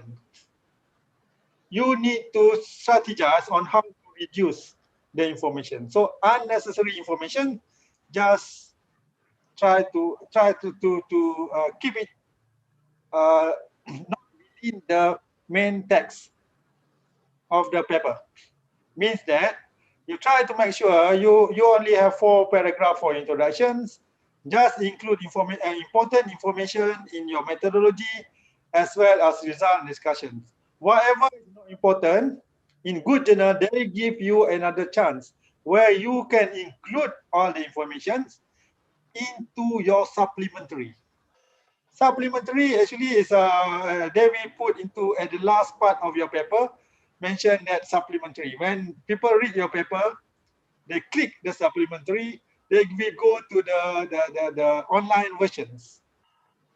Even though they read the main text, they show the link. So you can type the link and go to the supplementary. So whatever not important, put into supplementary, including your methodology. Sometimes the methodology is too long, isn't it? So you mentioned the detailed information on your the methodology is presented in supplementary 1. And sometimes I mentioned, sometimes you have a very big table, a lot of data. Your table until 3 pages. Don't put into your main text. That one is make the, even though your paper is very, very good, it's make difficult to the editor and copy editor. Okay? It's make it difficult. So put this table, even though this data is important, put into supplementary. So the overall information on the data actually presented in supplementary 2. Mean the data is there, but in supplementary. And after that, whatever is not important, table, figures, and so on, you include into supplementary. If you read paper in Nature, everybody actually dream. All scientists dream to publish in Nature. Dream. The H index is nearly 50. Science. You found that the paper is very short. But you see, there are so many supplementary in the paper. Supplementary. The paper is short. These days, the people actually don't have time to read a lot of long paper. They are very busy, isn't it? Many people are very busy. They want short paper. Nature and science is very short. But if you see the paper in Nature and Science, they put everything in their supplementary. I think in Science and Nature, not more than 4,000 words. So, but whatever maps and everything, they put into supplementary. So people can click and then go to supplementary. The paper is very short and information, if people want to know the information, they click into So for you as student, don't limit yourself with number of words. You can write. I mentioned you already 8,000, 12,000. It's very easy for your supervisor to cut into 8,000. But you have 4, the journal want 8, that one is very hard for your supervisor to add another 4,000. To cut is very easy. For my student, I think it's very, for me, it's very easy. Oh, to cut is no problem. To write is problem. To write more is problem. So don't worry. If you have long table figures, big figures, put into supplementary. I understand that sometimes people want to include everything from their thesis, master's or PhD into the paper. And then suddenly they submit. The journal come back to him or her, said, your paper is too long, 12,000 words. You only need to have 8,000 words, and you need to have not more than 7 figures plus table. That one, so we can discuss with our supervisor and put everything into supplementary. Your job now is to write, to list.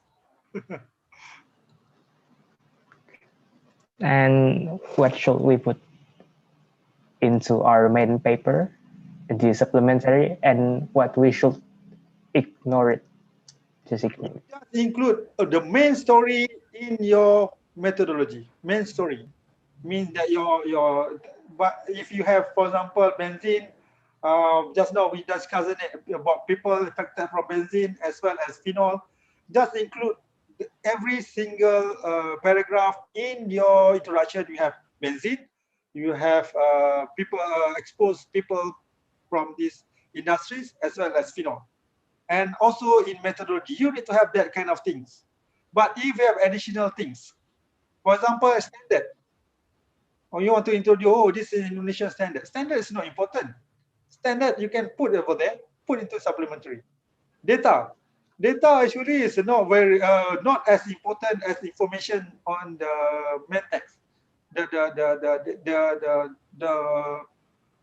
explanation about the data, higher, lower, what's the average, that one is important.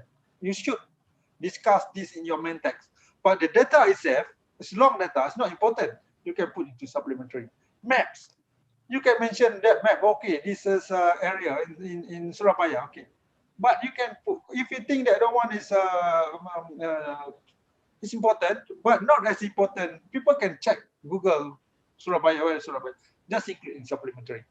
So your main story, main information, you need to include into your main text. Supporting information, put into supplementary. So don't leave main information tadi, yang this information on benzene, information on people exposed with benzene as well as phenol. Or you need to go. For example, even instrumentation, you can include into your supplementary. This one I think is very important. Maybe your lecturer can guide you on how to put into main text and supplementary. Don't afraid to put information in supplementary. Don't think that you want to include everything in your paper.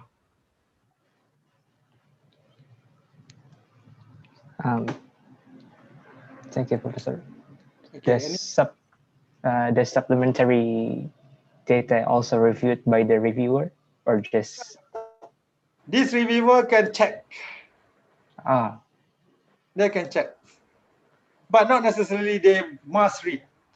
They will read your main text and your table, because supplementary sometimes actually they need to click. Sometimes they don't have time to click. The problem with the reviewer, sometimes they are very busy. You know? They don't have time. Make sure everything is okay. They will supplementary. They know they have supplementary, but they not necessarily click information. Sometimes everybody is very busy this day, especially if people in Europe, maybe this coming week they start to rest, go shopping, because they want to go for Christmas, isn't it? And it's holiday. Yeah. If you submit the paper, maybe the author say, maybe after Christmas. means January, something like that. That's the normal things. They are very, very busy. Sometimes some of them still working and so on. This is normal things.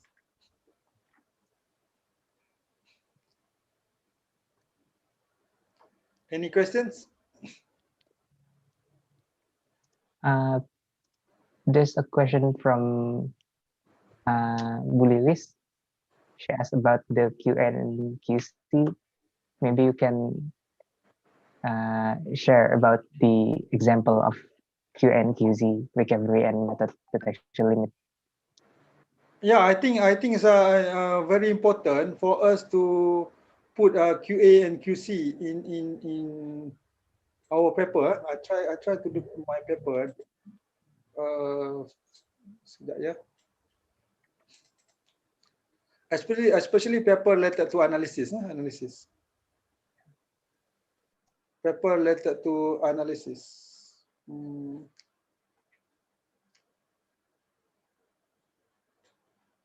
Sekejap.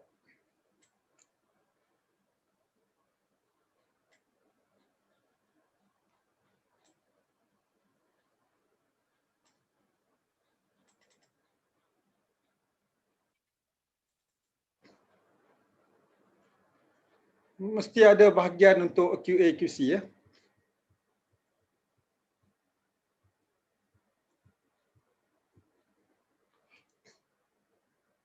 Saya tunjukkan contoh saya punya paper lah. Sekejap.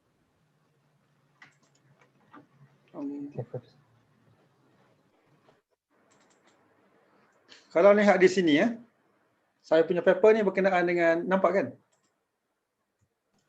Ya, sudah nampak. Observation of BTEX in ambient air Kuala Lumpur by passive sampling. Saya letakkan di sini, ini adalah benzene information. Dekat sini ada concentration, abstractnya.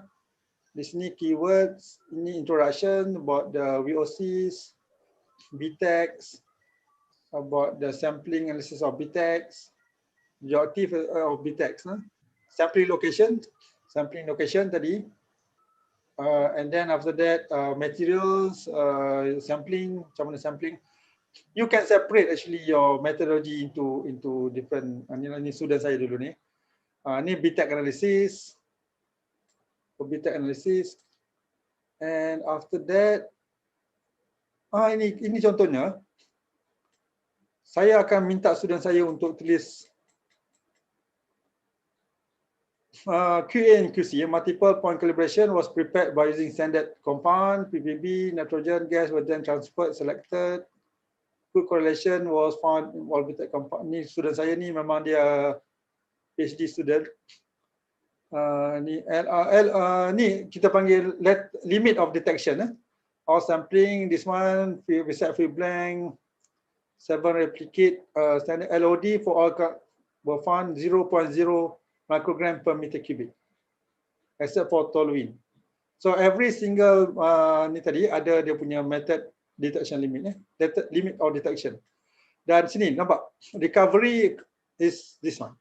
This one is recovery. Recovery informations. This one, ini memang paper yang sangat technical, so dia ada quantitative measure dan sebagainya lah. Macam mana dia kira dia punya concentrations. But I think this one is not very important. The most important thing that reviewer usually check is this one. LOD. Each parameter tu sepatutnya boleh dikira.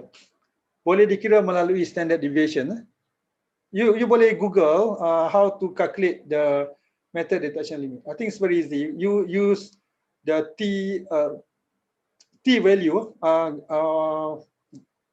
T table, and then after that the standard deviation and based on N. So you can calculate. And the recovery actually based on our experiment. So most of the time, this kind of paper, usually they want you to put the QA and QC. It's very important. At least two things. Banyak jurnal yang kalau dia nampak tidak ada dua ni, recovery and method detection limit, dia sudah anggap paper ni tidak ada nilai yang bagus lah untuk data yang bagus. Any questions? There's a second question from Bu Lilis. Is every Scopus indexed journals we have to put our ethical clearance, or is there any journals that Many doesn't have to? usually chemical related journal, chemical analysis journal. Mean that not all journal we need to include the QAQC. But many journal related to chemical analysis. Most of these editor is chemists. For example, atmospheric environment, even though this one is about atmosphere, isn't it? Environmental monitoring, assessment. For journal, for certain journals, sometimes for microchemical journal and so on, they actually focus this journal for chemical analysis, environmental chemistry. This journal usually look carefully on this QA and QC, but not all journal. For example, some people maybe submit paper to environmental management. Maybe this editor not really a chemist. Reviewer also not very expert on chemistry. Maybe the paper is not they not usually look carefully into a quality control and quality assurance. But chemical analysis related journal, usually the reviewer is chemist. Usually a reviewer will comment on this. Not all reviewers, but most of the time. Because reviewer actually has a job to comment your paper.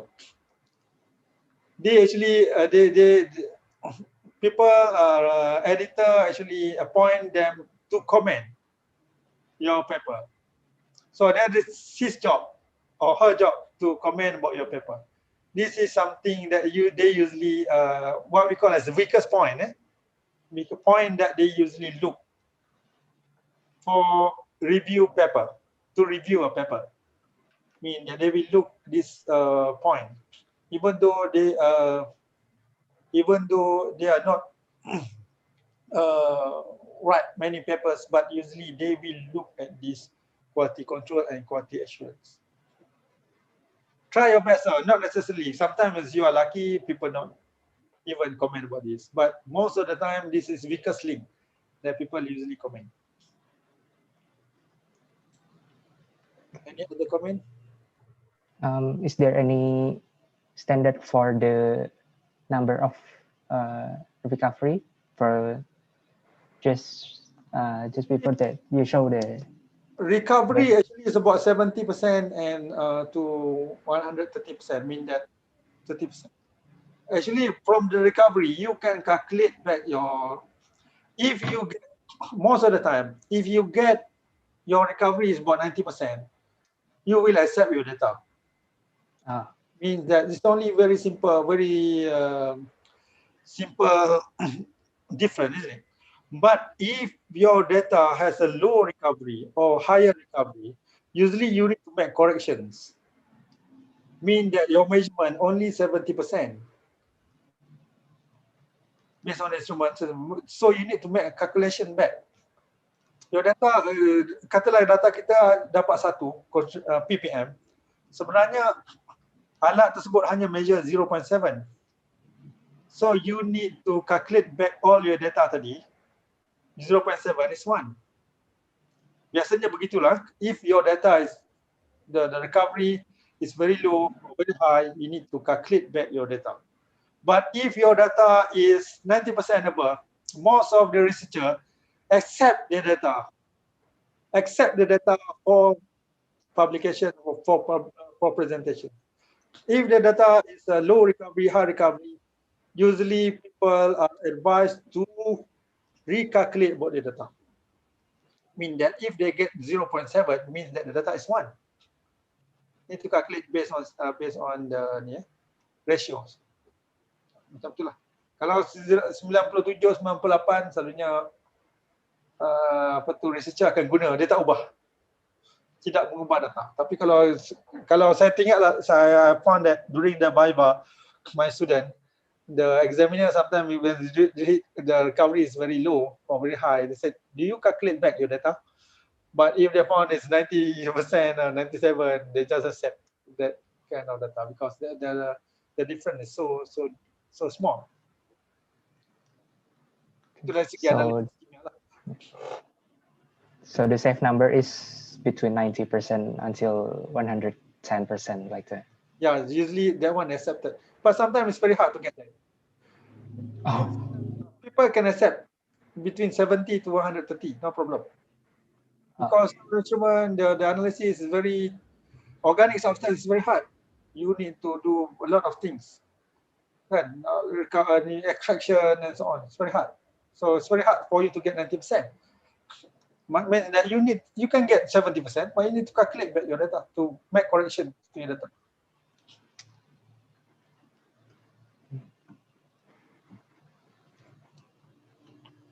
Any other questions? yes, actually, this one's from Miss Amalia. Can we use the article in press or short communication as a reference that we put into our discussions part of the journal? Yeah, yes, sure. You can put article in press. Usually article in press is good journal. They already have DOI number, so you can include that. Even though they don't have DOI number, a local journal, you can still include article in press. Short communication are very good, no problem. Short communication you can include into your reference. But whatever paper already accepted, you can put it as a article in press. So actually DOI number you can include at the end DOI number. The number is universal number that people can find your paper easily.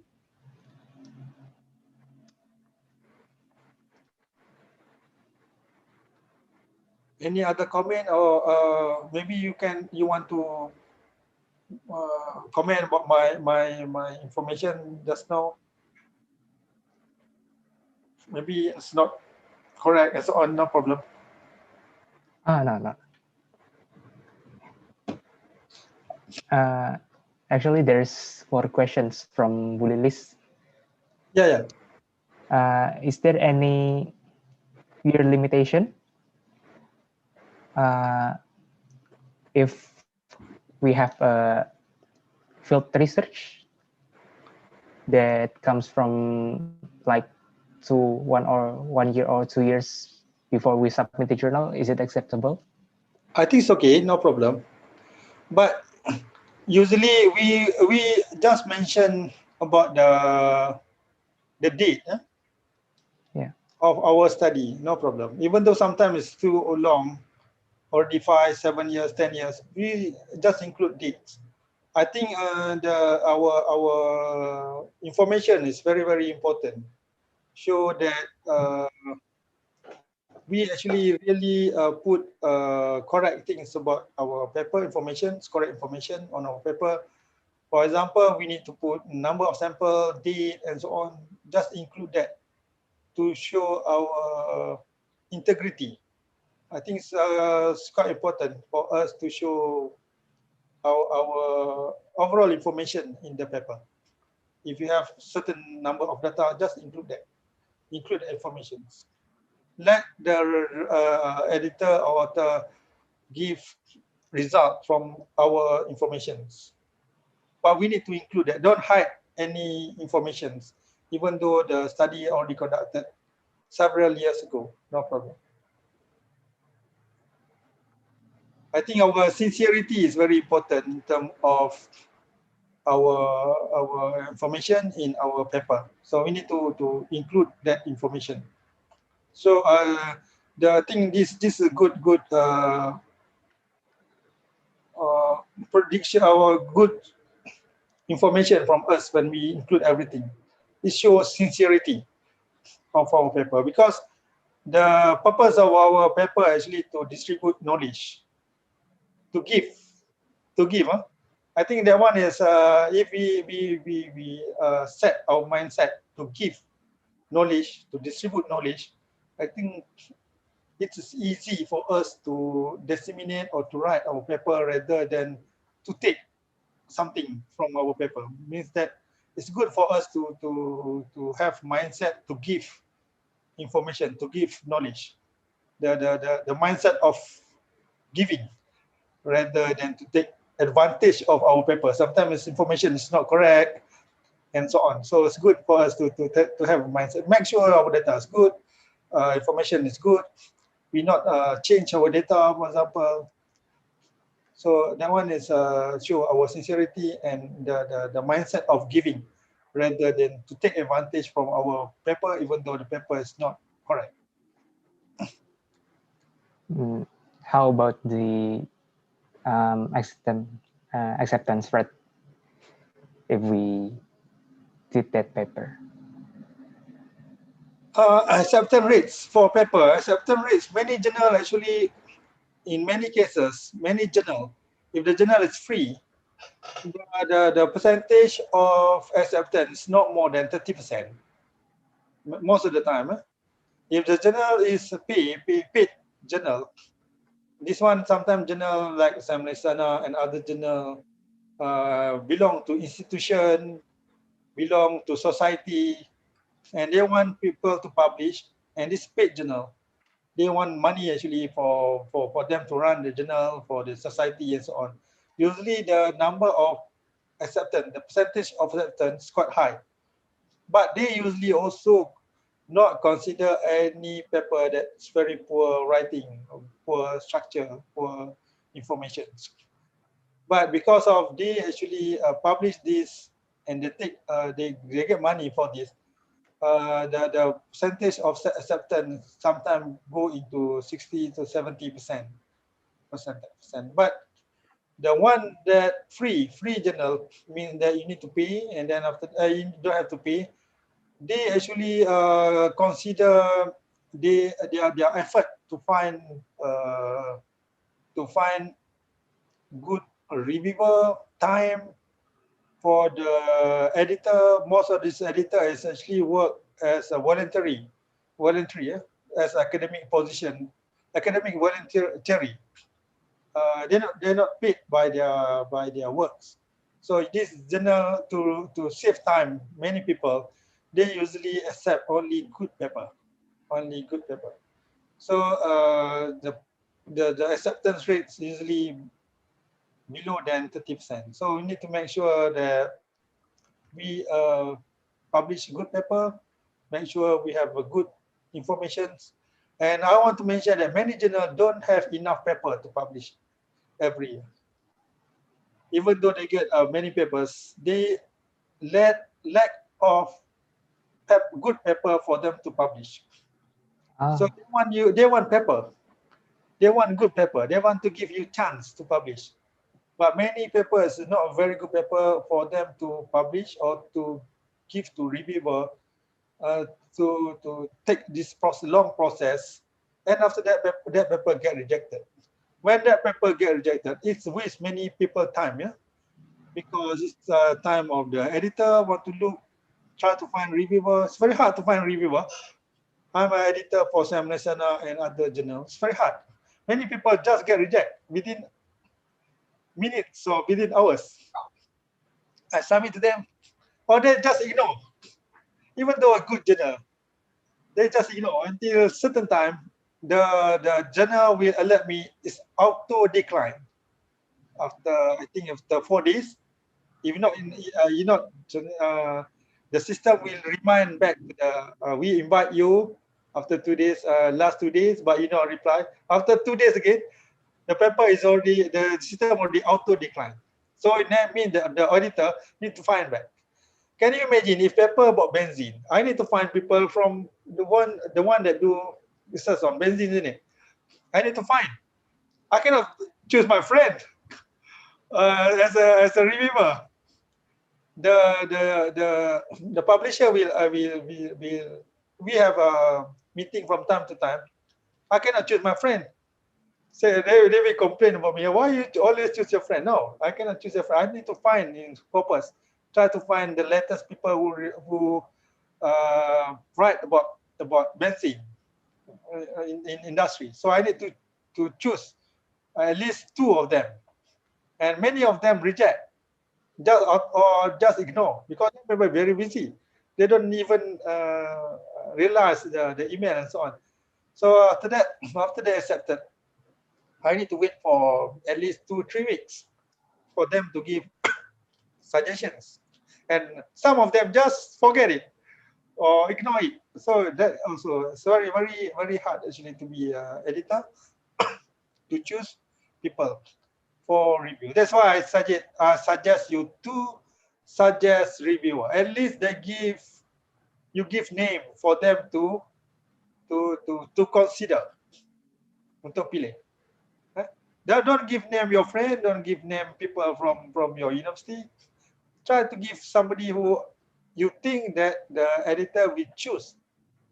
I said that usually people who publish letters on similar topic, and most of the time the editor will choose the one that you suggest. Even though in many talk I heard from the editor, they said I will consider, but in many cases,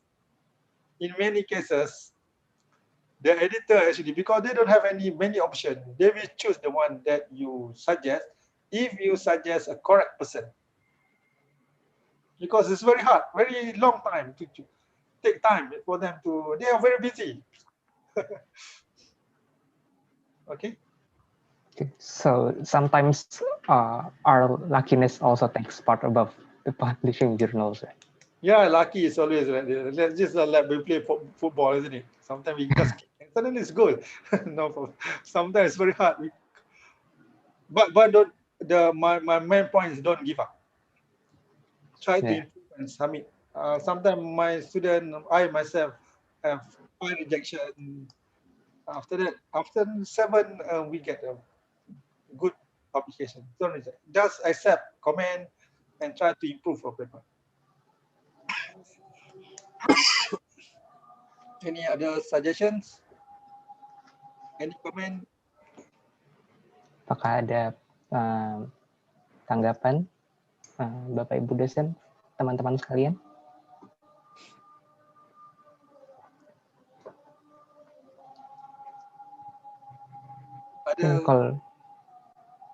Kalau tidak ada, saya akan simpulkan untuk diskusi kita pada kesempatan kali ini. Jangan dulu, Asmi. Oh ya. Ini pertemuan terakhir ya, Prof. Ya, pertemuan terakhir. Finally meeting our program. Mungkin begini, Prof. Ibu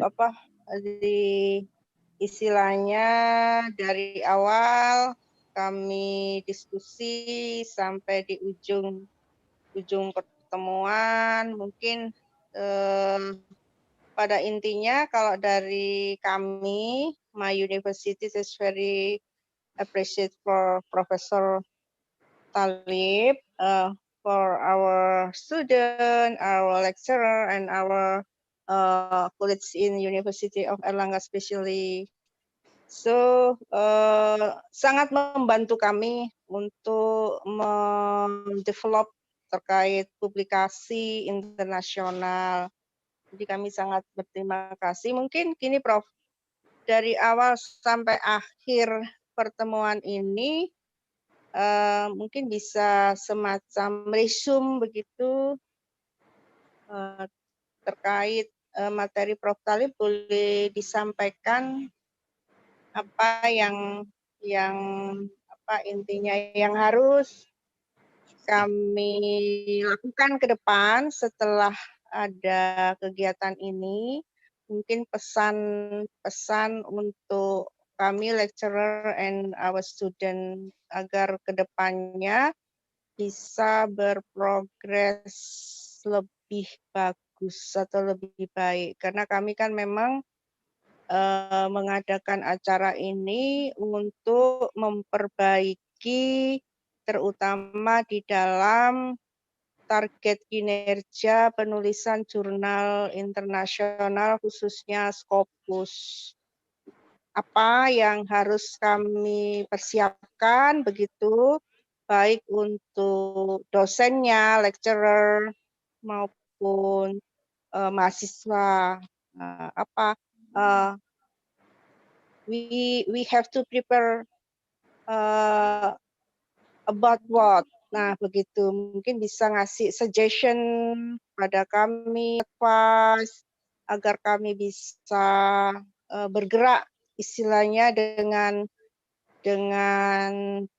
intinya kalau cepat dan bagus dan berqualified begitu pesan-pesannya apa. Mungkin pertama resume dulu ya, resume, kemudian suggestion for our colleagues in my university. Mungkin itu Prof, jangan ditutup dulu ya Asmi. Okay, Baik, terima Bu, baik. kasih Aziza. Saya suggest several things, I think, to improve publication and so on for Erlangga University. I think you have good materials, you have good information, you have good study. But I think the first thing we need to do for researchers, maybe I suggest for you to work together as a group of people, means that try to think what are interesting topic or special topic that you can do in your department or faculties and so on. Sorry.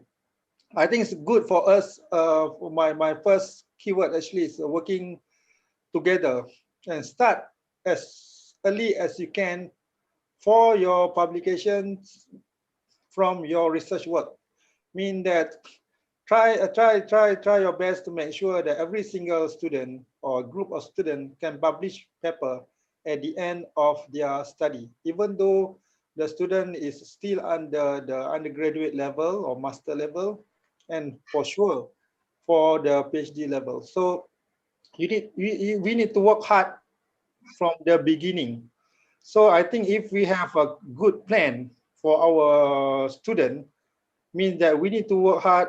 I mean that we need to think what table they want to have, what figure they want to present, what kind of statistical analysis they can conduct it from the beginning. I believe at the end, we can produce a good research paper. Means that we need to start early, as soon as possible, and on within the way for them to work. Maybe they need to have here in Indonesia, I mentioned in my group, it's group meeting or presentations from time to time. So they can express themselves, they can mention what they doing, what actually problem that they have, for example, in terms of QA and QC, in terms of table they want to present. So the lecturer will look at this progress and give comment. I think feedback is very important in terms of science development or writing progress. Means that if we have a monitoring system that we can look at the data regularly, we can give comment and improve as early as we can before we can produce a good thesis, good research that can produce a good good paper. It means that we need to work together and then try to monitor the progress of the student work. And then I believe I strongly believe that by working together as a group of people who can look this student progress, we can improve our student work. I don't know about Indonesia. Even in my faculty, I found that it's very hard for people sometimes to work together. When I was a head of department last time, I tried to separate lecturers into different group of people: water, air, these are health, science, and I found that it's very hard for them to communicate, to work together. They want to work alone. They don't want to work together. But I think I don't know about your university, but I found in Europe, in other countries, when I went there, I found that they work together closely. they have a presentation every week. They give comment to their student sincerely. So I found that if we can produce or we can use this kind of culture, we can improve our research work. That I think in terms of culture that we can develop from time to time. Secondly, I want to comment about your writing. I think in principle, the papers that I read, I think I have a good information, good story. But the way for you to present the story maybe need to have comment or feedback from time to time. So I think it's good also for you to have a group of writer in the paper that can give you feedback. Means that if you write a paper, somebody need to give feedback, and this maybe can come from professors, even though your collaborators in other countries. Other countries means that not necessarily in Indonesia, maybe from other countries. You can work together with other people. Start from simple interaction, maybe from conference and so on. Try to develop for young lecturer to develop the connection between different countries, different researchers, or maybe you can send your paper to professors, to senior lecturers that can give you a comment.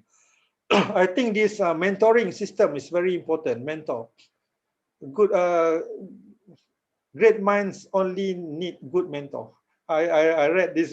Every single I mentioned every single door in Cambridge when I did my sabbatical leave. They put that great minds need good mentor.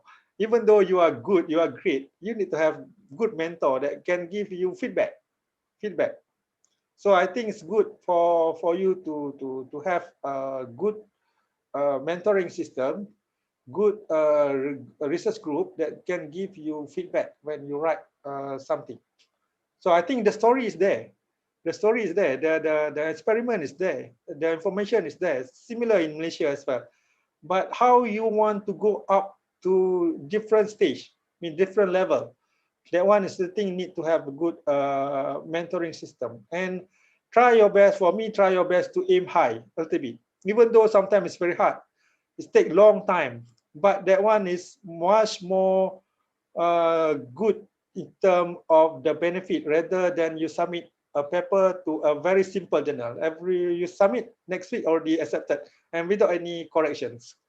That one is good. Maybe if we want to use the data, you use the paper for graduations and we don't have time. But for longer time, for the long run, I think all researchers need to aim high. Not necessarily published in Nature and Science, but published in good journal.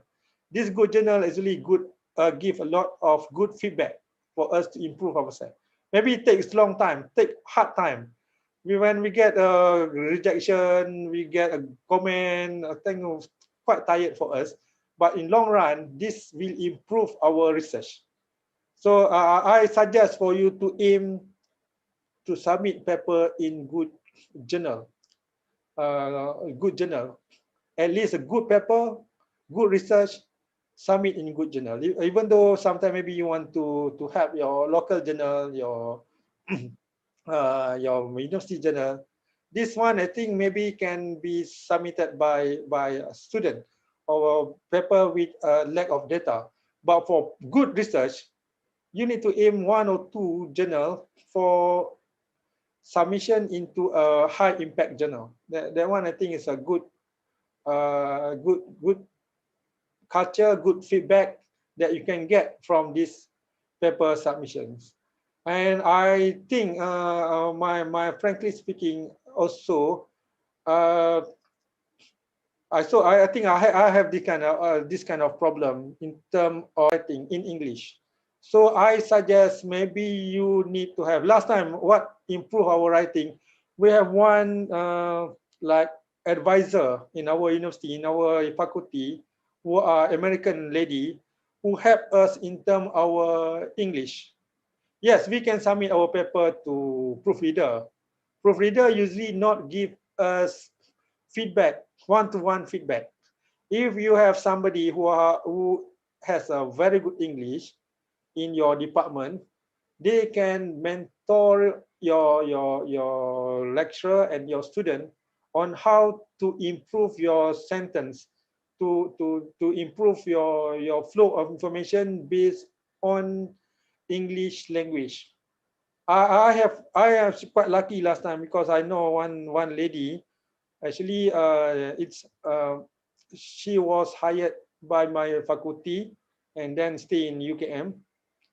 Nobody want to see her actually, but I take this opportunity to call her and then submit to paper to her from time to time. So I think this lady helped me a lot in terms of academic writing in English.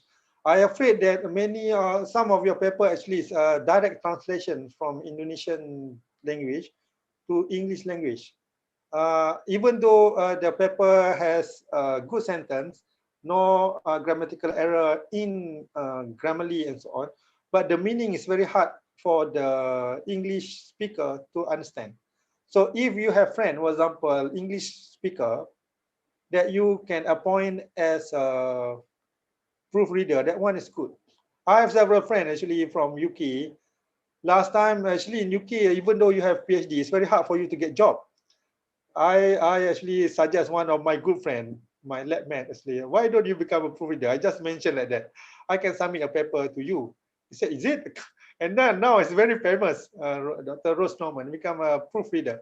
So I think I can communicate with her. If I have questions, for example, I can communicate with her. I can communicate through Facebook or through Google Meet, and I ask this Rose how to improve my sentence.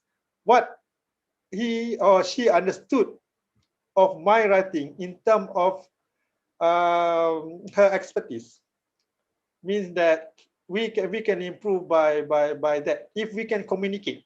Otherwise, if we submit to somebody who are proofreader, they actually give us feedback without any detailed informations or detailed one-to-one explanations. I think that one, if you have one good English speaker, or you have somebody in your department or university who can help in terms of English for the student, I think it's quite good, rather than translate direct translation from your thesis, from student thesis in Indonesia language or Malaysia language or Malay language to English. It's very hard for the reader, especially people from Europe or from other countries, to understand what we want to mention, what we want to deliver from our paper. That one I think is quite important. If you can have somebody who can advise you on how to write good scientific writing in English, I think that one is important. Other than that, I think everything is good. But from time to time, we need to write, and then we need to discuss together before we submit a paper. So it means that every single authors in the paper need to be responsible on the paper writing. So give comment, give feedback, give information, suggest something, and so on. So we need to be open in terms of our paper writing. I did that when I first came back from UK last time. I mentioned I thought I'm good. I thought I'm good, but I think when I try to attend workshop, I submit my paper to several of my mentors. They give comment. At first, I'm a little bit shocked. A lot of comment, but I think after that, I improve myself. I improve myself from time to time. Start to submit to them. Try to be humble when they get comment and so on. So I think I improve myself and publish a good paper from my writing. I also start from some. I also start like you. I think I did my masters in UKM. I did my degree in UKM. I don't have good English. I also went to UK for 3 years after I come back. And in UK, I did my lab experiment alone down there. I just realized at night, I not speak with anybody this day. I have one postdoc. We are very quiet. I just asked him, could you advise me? He said, yes. Impress Peter. I said 2 words in this lab this day. I asked him, could you advise me on how to have to do good PhD? He said, yes. Impress Peter. These British people are very quiet, you know, only give me 2 words. Then I said, what kind of words they advised me, this my postdoc. When I think carefully, the advice is good, even though it's 2 words, isn't it? Impress your supervisor means that. So when you are a PhD student, try your best to impress your supervisor. Means that when your supervisor want to ask you for questions, ask you to present, just volunteer to present. But that the kind of British world, whoever went to UK know very well. British people are very quiet, and it's very hard for you to improve yourself in terms of language and so on. That's why I said it's good for you to have a mentor in terms of publish a good paper. I think I have similar experience and try to improve myself by submit a paper to good journal. That's all for Dr. Aziza.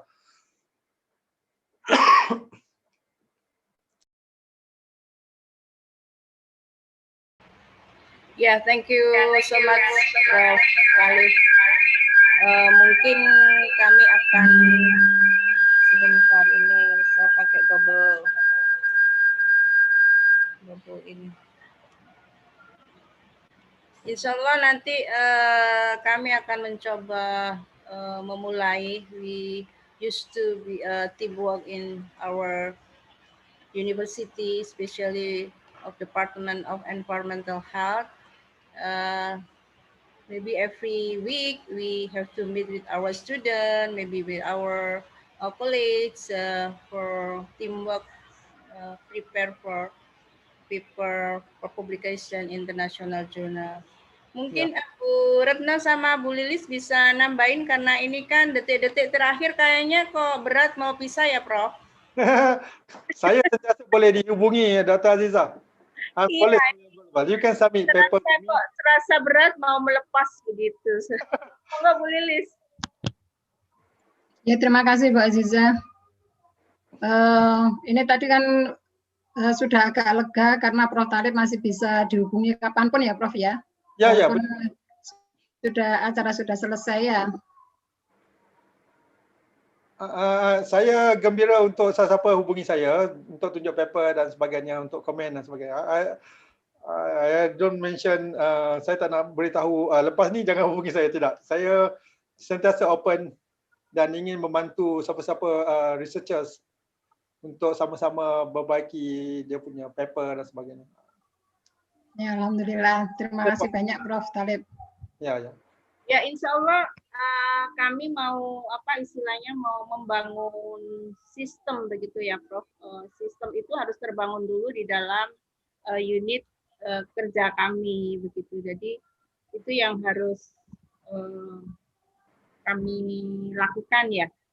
Jadi kalau sistem itu tidak berjalan, jadi ya impossible itu akan terjadi gitu. Jadi itu yang belum, memang sudah ada sih sebagian tapi belum rutin. Jadi kemungkinan nanti sama Bu Lilis, kami sama tim di departemen akan mengkondisikan, insya Allah sejak semester depan ya Bu Lilis. Jadi kami akan biasakan ada meeting khusus, ada lecturer, ada student di situ. Memang kami karena sudah progresnya ke sana, jadi akan kami prepare sedini mungkin. Insya Allah saran masukan Prof. Talib ini sangat berharga bagi kami karena sebenarnya kami juga sudah ada semacam paper untuk bachelor, untuk tesis, begitu yang sebuah produk hasil riset yang sebenarnya juga tidak kalah bagus gitu loh. Sebenarnya sudah bagus-bagus riset mereka, cuman belum ada sentuhan untuk go internasionalnya. Jadi kami sudah terbiasa untuk menulis seperti itu. Mungkin perlu di-develop lagi terkait dengan analisis dan proses dari yang sudah diberikan oleh Prof. Talib. Saya rasa sangat membantu sekali suggestion dari Prof. Talib. Terima kasih Prof. Talib. Mungkin saya serahkan Bu Retno, monggo sepatah dua kata sebagai tim pengelola, juga Bu Tari. Iya. Terima kasih. Kita belum ucapkan terima kasih loh Bu Lilis. Masih terfoto dengan Prof. Talib. Iya Bu Aziza, betul. Terima kasih banyak Prof. Talib. Sama-sama. Ya. Ya, saya sampaikan terima kasih banyak Prof. Talib. Kemudian juga saya menyampaikan harapan mungkin ya. Mungkin di masa depan atau mungkin kita bisa join atau kolaborasi dalam menulis begitu, Prof. Betul. Saya memang happy untuk inilah sama-sama berkolaborasi. Untuk sama-sama membantu manuskrip. Saya bukan saja di Indonesia, saya rasa saya ada kawan-kawan yang minta bantuan daripada Iran, kadang-kadang daripada Pakistan, daripada Turki. I'm happy to write together with them. Kalau you tengok paper saya ada daripada Iran, dia hubungi saya daripada India. Jadi dia ask me to help them. Then I'm very happy to help their student and so on. Nanti kita bisa dikenalkan juga Prof. Talib. Yeah. Ini ada Bu Tari juga, Sekretaris Departemen. Silakan Bu Tari sepatah dua patah kata. Ini pertemuan terakhir loh. Monggo Bu Tari.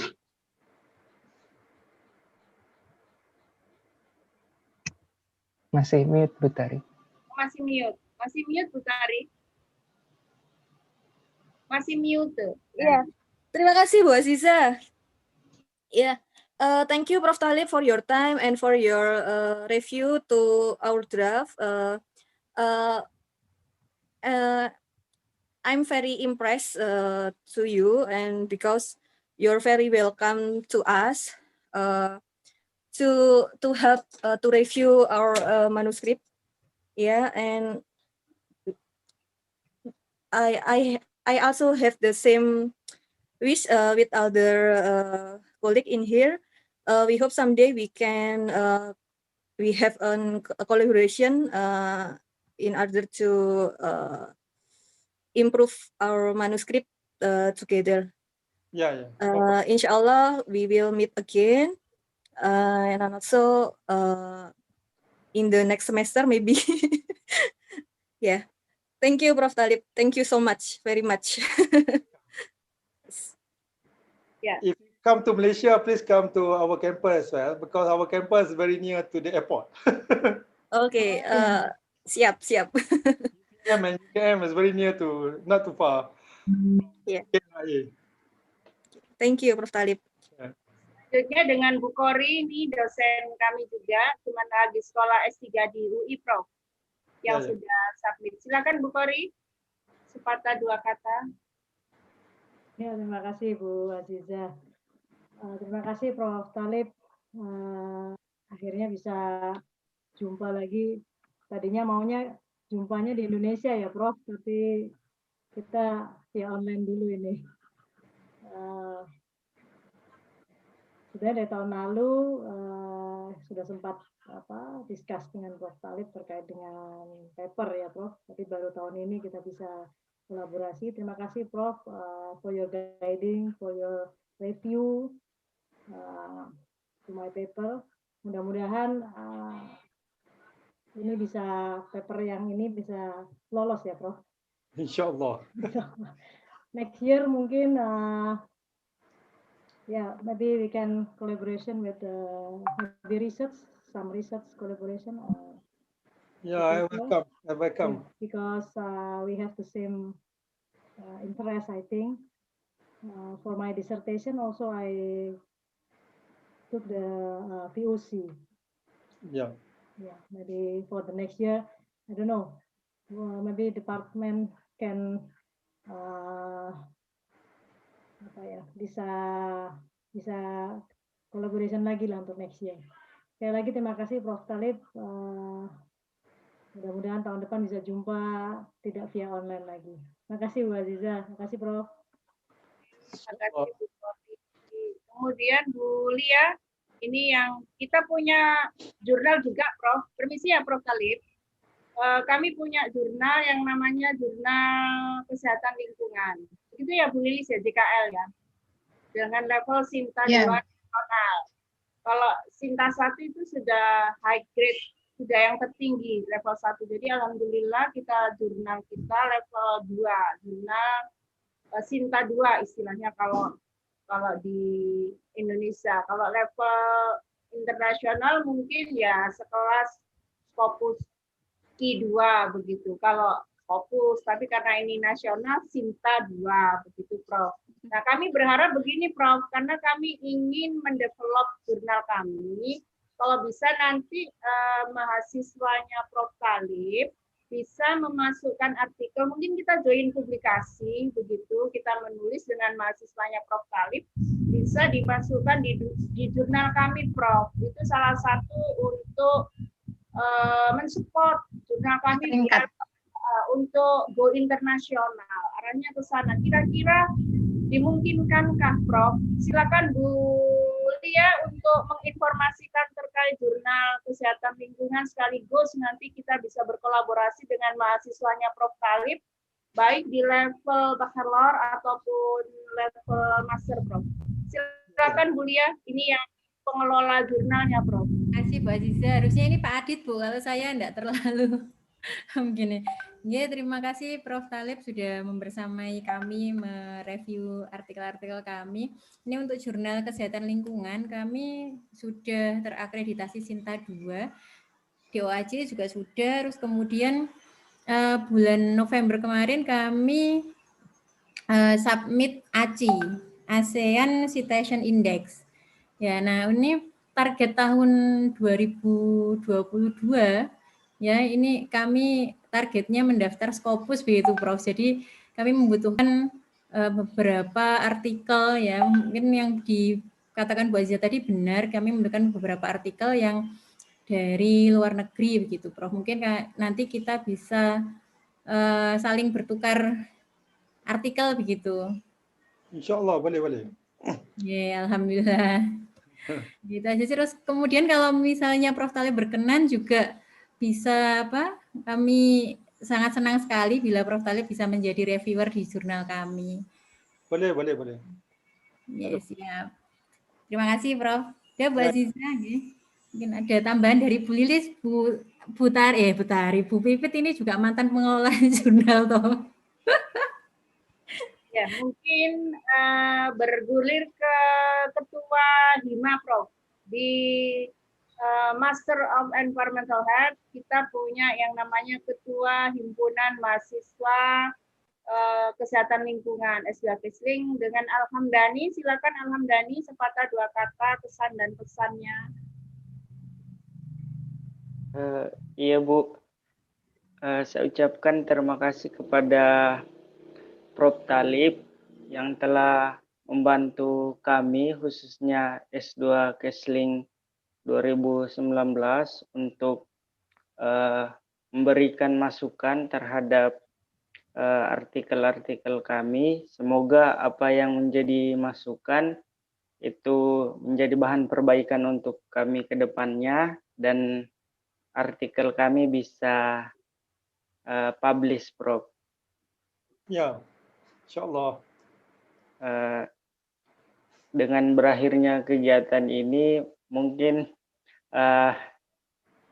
tidak menjadi akhir dari silaturahmi kita semua, Prof. Semoga kedepannya masih bisa berkomunikasi. Mungkin itu, Ibu. Saya pun begitu juga. Terima kasih Dani, itu yang level master. Untuk yang level bachelor, silakan mungkin dari siapa ya? Nanda, adakah Nanda? Aku lagi kuliah, oke. Dengan Sadila bisa minta tolong Sadila. Sepatah dua kata. Sadila lagi online, silakan. Iya Bu, minta tolong apa Bu? Minta tolong sepatah dua kata untuk terima kasih kepada Prof Talib.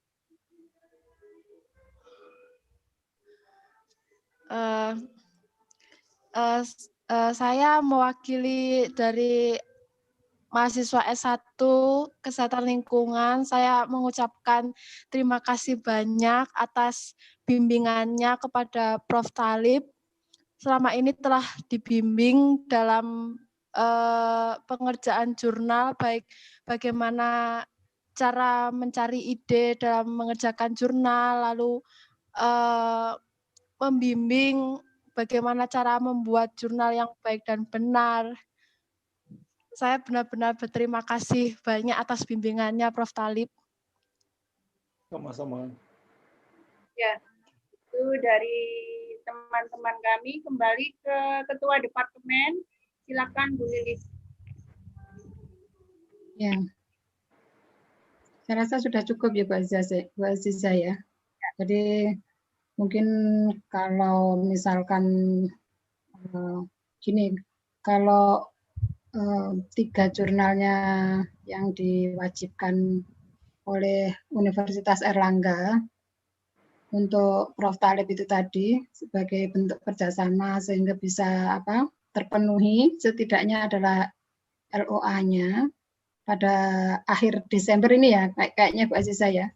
Pada akhir Desember ini terpenuhi LOA-nya sebanyak 3 itu, mungkin nanti tahun depan bisa ditindaklanjuti lagi sebagai ajang profesor, kan begitu ya?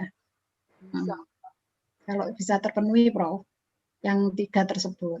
Ya, afiliasinya satunya afiliasinya Prof. Thalib, salah satunya dengan ketiga-tiganya, satunya dengan UKM sendiri, satunya dengan Universitas Erlangga. Saya rasa itu ya Bu Aziza ya, tambahannya. Mudah-mudahan yang 3 tersebut bisa LOA-nya bisa turun di akhir tahun ini gitu, Prof. Harapan kami. Insya Allah. Soalnya saya merasakan bahwa kerjasama dengan Prof. Thalib ini sangat menyenangkan. Ya, terima kasih banyak. Intinya begini Prof. Thalib, insya Allah tahun 2021 kita bisa berlanjut lagi, ajang profesor tetap dipegang Prof. Thalib. Kita harapkan begitu, karena harapannya semakin kerjasama berlanjut, maka output produk jurnal Scopus akan semakin meningkat. Arahnya ke sana, Prof. Jadi dari sini indikatornya kan sepertinya ada nilai positif, intinya begitu. Sudah beberapa yang submit, sudah beberapa yang direview, dan alhamdulillah berkat bimbingan Prof. Thalib. Jadi insya Allah tahun depan, kalau Allah meridhoi, kita bisa bertemu kembali seperti ajang seperti ini, mungkin dengan model yang berbeda. Kita masih mencari bentuknya. Begitu. Pada intinya, bagaimana caranya produktif atau jumlah publikasi lebih meningkat daripada tahun 2020 ini. Intinya di situ. Mungkin kembali ke moderator. Nah, moderator ini sekaligus mewakili ketua kelas Prof. Thalib. Ini Asmiri sebagai ketua kelas Master of Environmental Health. Ayo silakan Bapak moderator, Mas Oh, masih Mas, belum menikah, Prof. Mohon maaf. Asmi. Mas. Ya. Abang. Terima kasih kesempatannya Bu Aziza. Ya, saya mewakili teman-teman S2 Kesling, mahasiswa-mahasiswa, mengucapkan terima kasih banyak kepada Prof. Thalib. Selama ini kami banyak mendapatkan pengetahuan baru. Profesor telah membuka wawasan kami untuk bagaimana sih yang sebenarnya jurnal yang bagus, paper yang bagus itu seperti apa. What makes our paper is good? What should we do if we want to write a really good paper, something like that. Mungkin ya harapannya juga kita tetap bisa berkomunikasi lebih lanjut di kesempatan-kesempatan lainnya untuk barangkali bisa membuat artikel kembali dan juga mendapatkan ilmu-ilmu baru gitu dari profesor. Boleh, tak ada masalah. Ya, tanya ini Pak Asmi. Mungkin ada beasiswa ke UKM untuk S3-nya nanti, maksudnya gitu. Jadi Kalau ada nanti saya akan maklumkan. Kadang-kadang ada juga, tapi yalah, from time to time daripada Malaysian government dan juga daripada UKM sendiri. It's good. Kalau ada jalannya Bu Lilis ya. ya betul. Nggak Asmi aja, tapi mungkin juga teman-temannya. Iya. Ya mungkin informasi scholarship mungkin Prof bagi adik-adik kami. Ya, saya boleh maklumkan kalau ada informasi. Bisa dikit informasi. Biar intinya semakin berlanjut kerjasamanya. Tridharma tinggi. Ya, silakan Asmi dilanjut sebagai moderator. Kalau tadi kan sebagai ketua kelas ya. Sekarang moderator. Nah, iya. Baik, kalau begitu yang bisa saya sampaikan pada pertemuan hari ini, beberapa hal yang kita perlu perhatikan dalam penulisan adalah kembali struktur dari penulisan sangatlah penting, flow of information, dan juga perhatikan penggunaan kata-kata yang baku seperti itu, dan juga tidak menunjukkan self praise atau kata-kata yang terkesan seperti kita membanggakan diri sendiri dalam penulisan artikel kita. Beberapa hal dalam penggunaan referensi adalah juga menghindari terlalu banyak informasi dari satu orang penulis atau dari satu buah sumber. Usahakan untuk mendapatkan berbagai macam informasi dari sumber-sumber yang berbeda pula. Selanjutnya untuk memperhatikan QA, QC untuk jenis-jenis penulisan yang menggunakan analisis bahan kimia seperti itu. Dan poin penting yang saya garis bawahi di sini adalah yang tadi disampaikan Prof. Talib adalah sincerity dalam menulis, di mana kita bagaimanapun keinginan kita untuk mencapai publikasi yang sangat baik, jangan lupakan kejujuran dalam menulis. Kira-kira seperti itu. Saya Muhammad Azmi Ma'ruf undur diri. Mohon maaf apabila ada kesalahan dalam berjalannya diskusi. Saya mohon maaf. Assalamualaikum warahmatullahi wabarakatuh. Kembali kepada MC. Waalaikumsalam warahmatullahi wabarakatuh. Terima kasih rekan Muhammad Azmi Ma'ruf. Acara selanjutnya yaitu penyerahan sertifikat oleh Ibu Dr. Insinyur Lilis Lestiorini MKes selaku Ketua Departemen Kesehatan Lingkungan Fakultas Kesehatan Masyarakat Universitas Airlangga kepada Prof. Talib bin Latif. Kepada Ibu Dr. Insinyur Lilis Lestiorini MKes saya persilakan. Ya. Tolong di-share-kan ya Mbak ya. Iya Bu.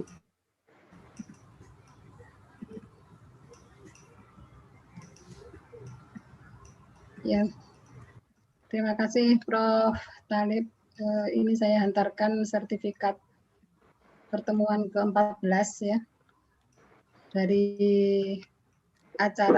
rangkaian acara ajang profesor di Departemen Kesehatan Lingkungan. Mohon maaf apabila dalam komunikasi selama ini mungkin berapa bulan ya, 2 bulan lebih ya, apabila ada kata-kata yang kurang berkenan, ada kata-kata yang salah dan mungkin masih lamban dalam pengiriman artikel, mohon dimaafkan dan mudah-mudahan sekali lagi kerjasama ini bisa terus berlanjut. Amin. Mohon diterima Prof. Talib hantaran sertifikat ini. Terima kasih. Banyak. Saya pun mohon maaf kalau ada apa kesilapan, tersalah kata bahasa. Ada yang terkomen yang mungkin tidak menyedapkan hati dan sebagainya. Minta maaf banyak. Sama-sama, Prof. Ya,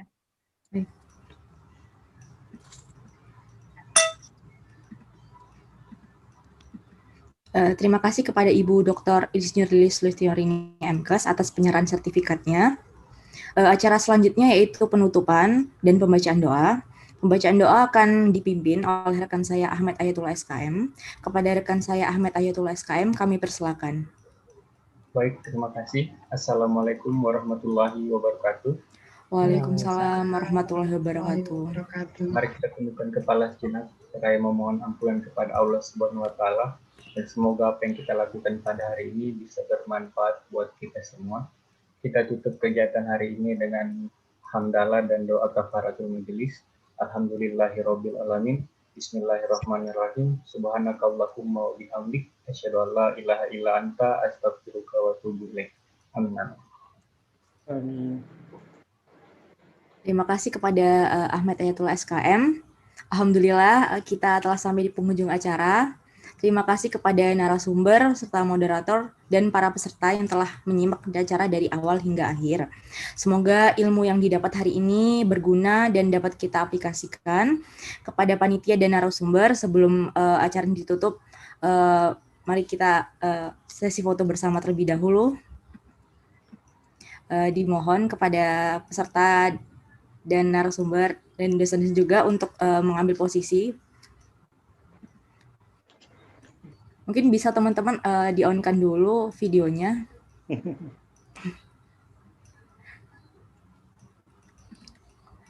Kepada rekan yang bertugas saya persilakan.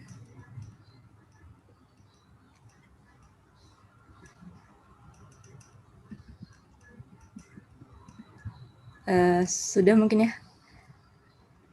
Oke, baik. Saya mewakili panitia yang bertugas menyampaikan mohon maaf apabila ada kata-kata dan perbuatan kami dari awal hingga akhir mungkin yang ada yang salah atau kurang berkenan. Saya mau sebagai MC pamit undur diri. Sampai jumpa di acara selanjutnya. Terima kasih. Wassalamualaikum warahmatullahi wabarakatuh. Waalaikumsalam warahmatullahi wabarakatuh. Terima kasih semua. Terima kasih. Terima kasih, Prof. Terima kasih, Prof. Terima kasih, Prof. Email ke ataupun melalui WhatsApp ke apa-apa boleh. Ya, terima kasih, Prof. Terima kasih. Oke, insyaAllah jumpa lagi. Insyaallah. Insyaallah. Barokah ilmunya, Prof. Ya. Amin. Barokah ilmunya. InsyaAllah, amin. Boleh hubungi saya bila-bila masa saja, no worry. Tak ada masalah. Okay, terima kasih. Terima kasih. Ya. Terima kasih, Prof. Okay. Assalamualaikum. Ya, terima kasih kembali. Waalaikumsalam warahmatullahi wabarakatuh.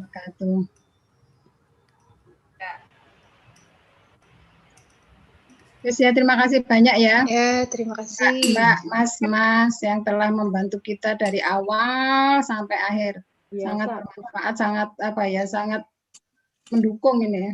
Dari kegiatan kita yang banyak sekali ya, dari staf inbound pertama sampai dengan sekarang ini. Yang profesor yang terakhir kayaknya ya, yang Pak Talib ini yang terakhir ya. Iya, yang terakhir. Yang terakhir. Mudah-mudahan nggak bosan-bosannya kalau kita nanti juga minta tolong lagi, Bu, nggak tahu kapan gitu ya. Dan yang paling penting ini mohon maaf apabila ada tanggal 8 ada apa Bu Aziza? Desain kurikulum 2. Oleh itu masih ada kegiatan lainnya lagi. Nah, tapi kayak kemarin pada saat hari H saja. Mohon maaf ya apabila ada kata-kata yang salah, mungkin ya yang tidak enak hati atau gimana, sehingga membuat suasana menjadi agak tidak nyaman begitu ya. Paling pernah dirasakan juga gitu ya. Baik saya sebagai pribadi maupun dari departemen maupun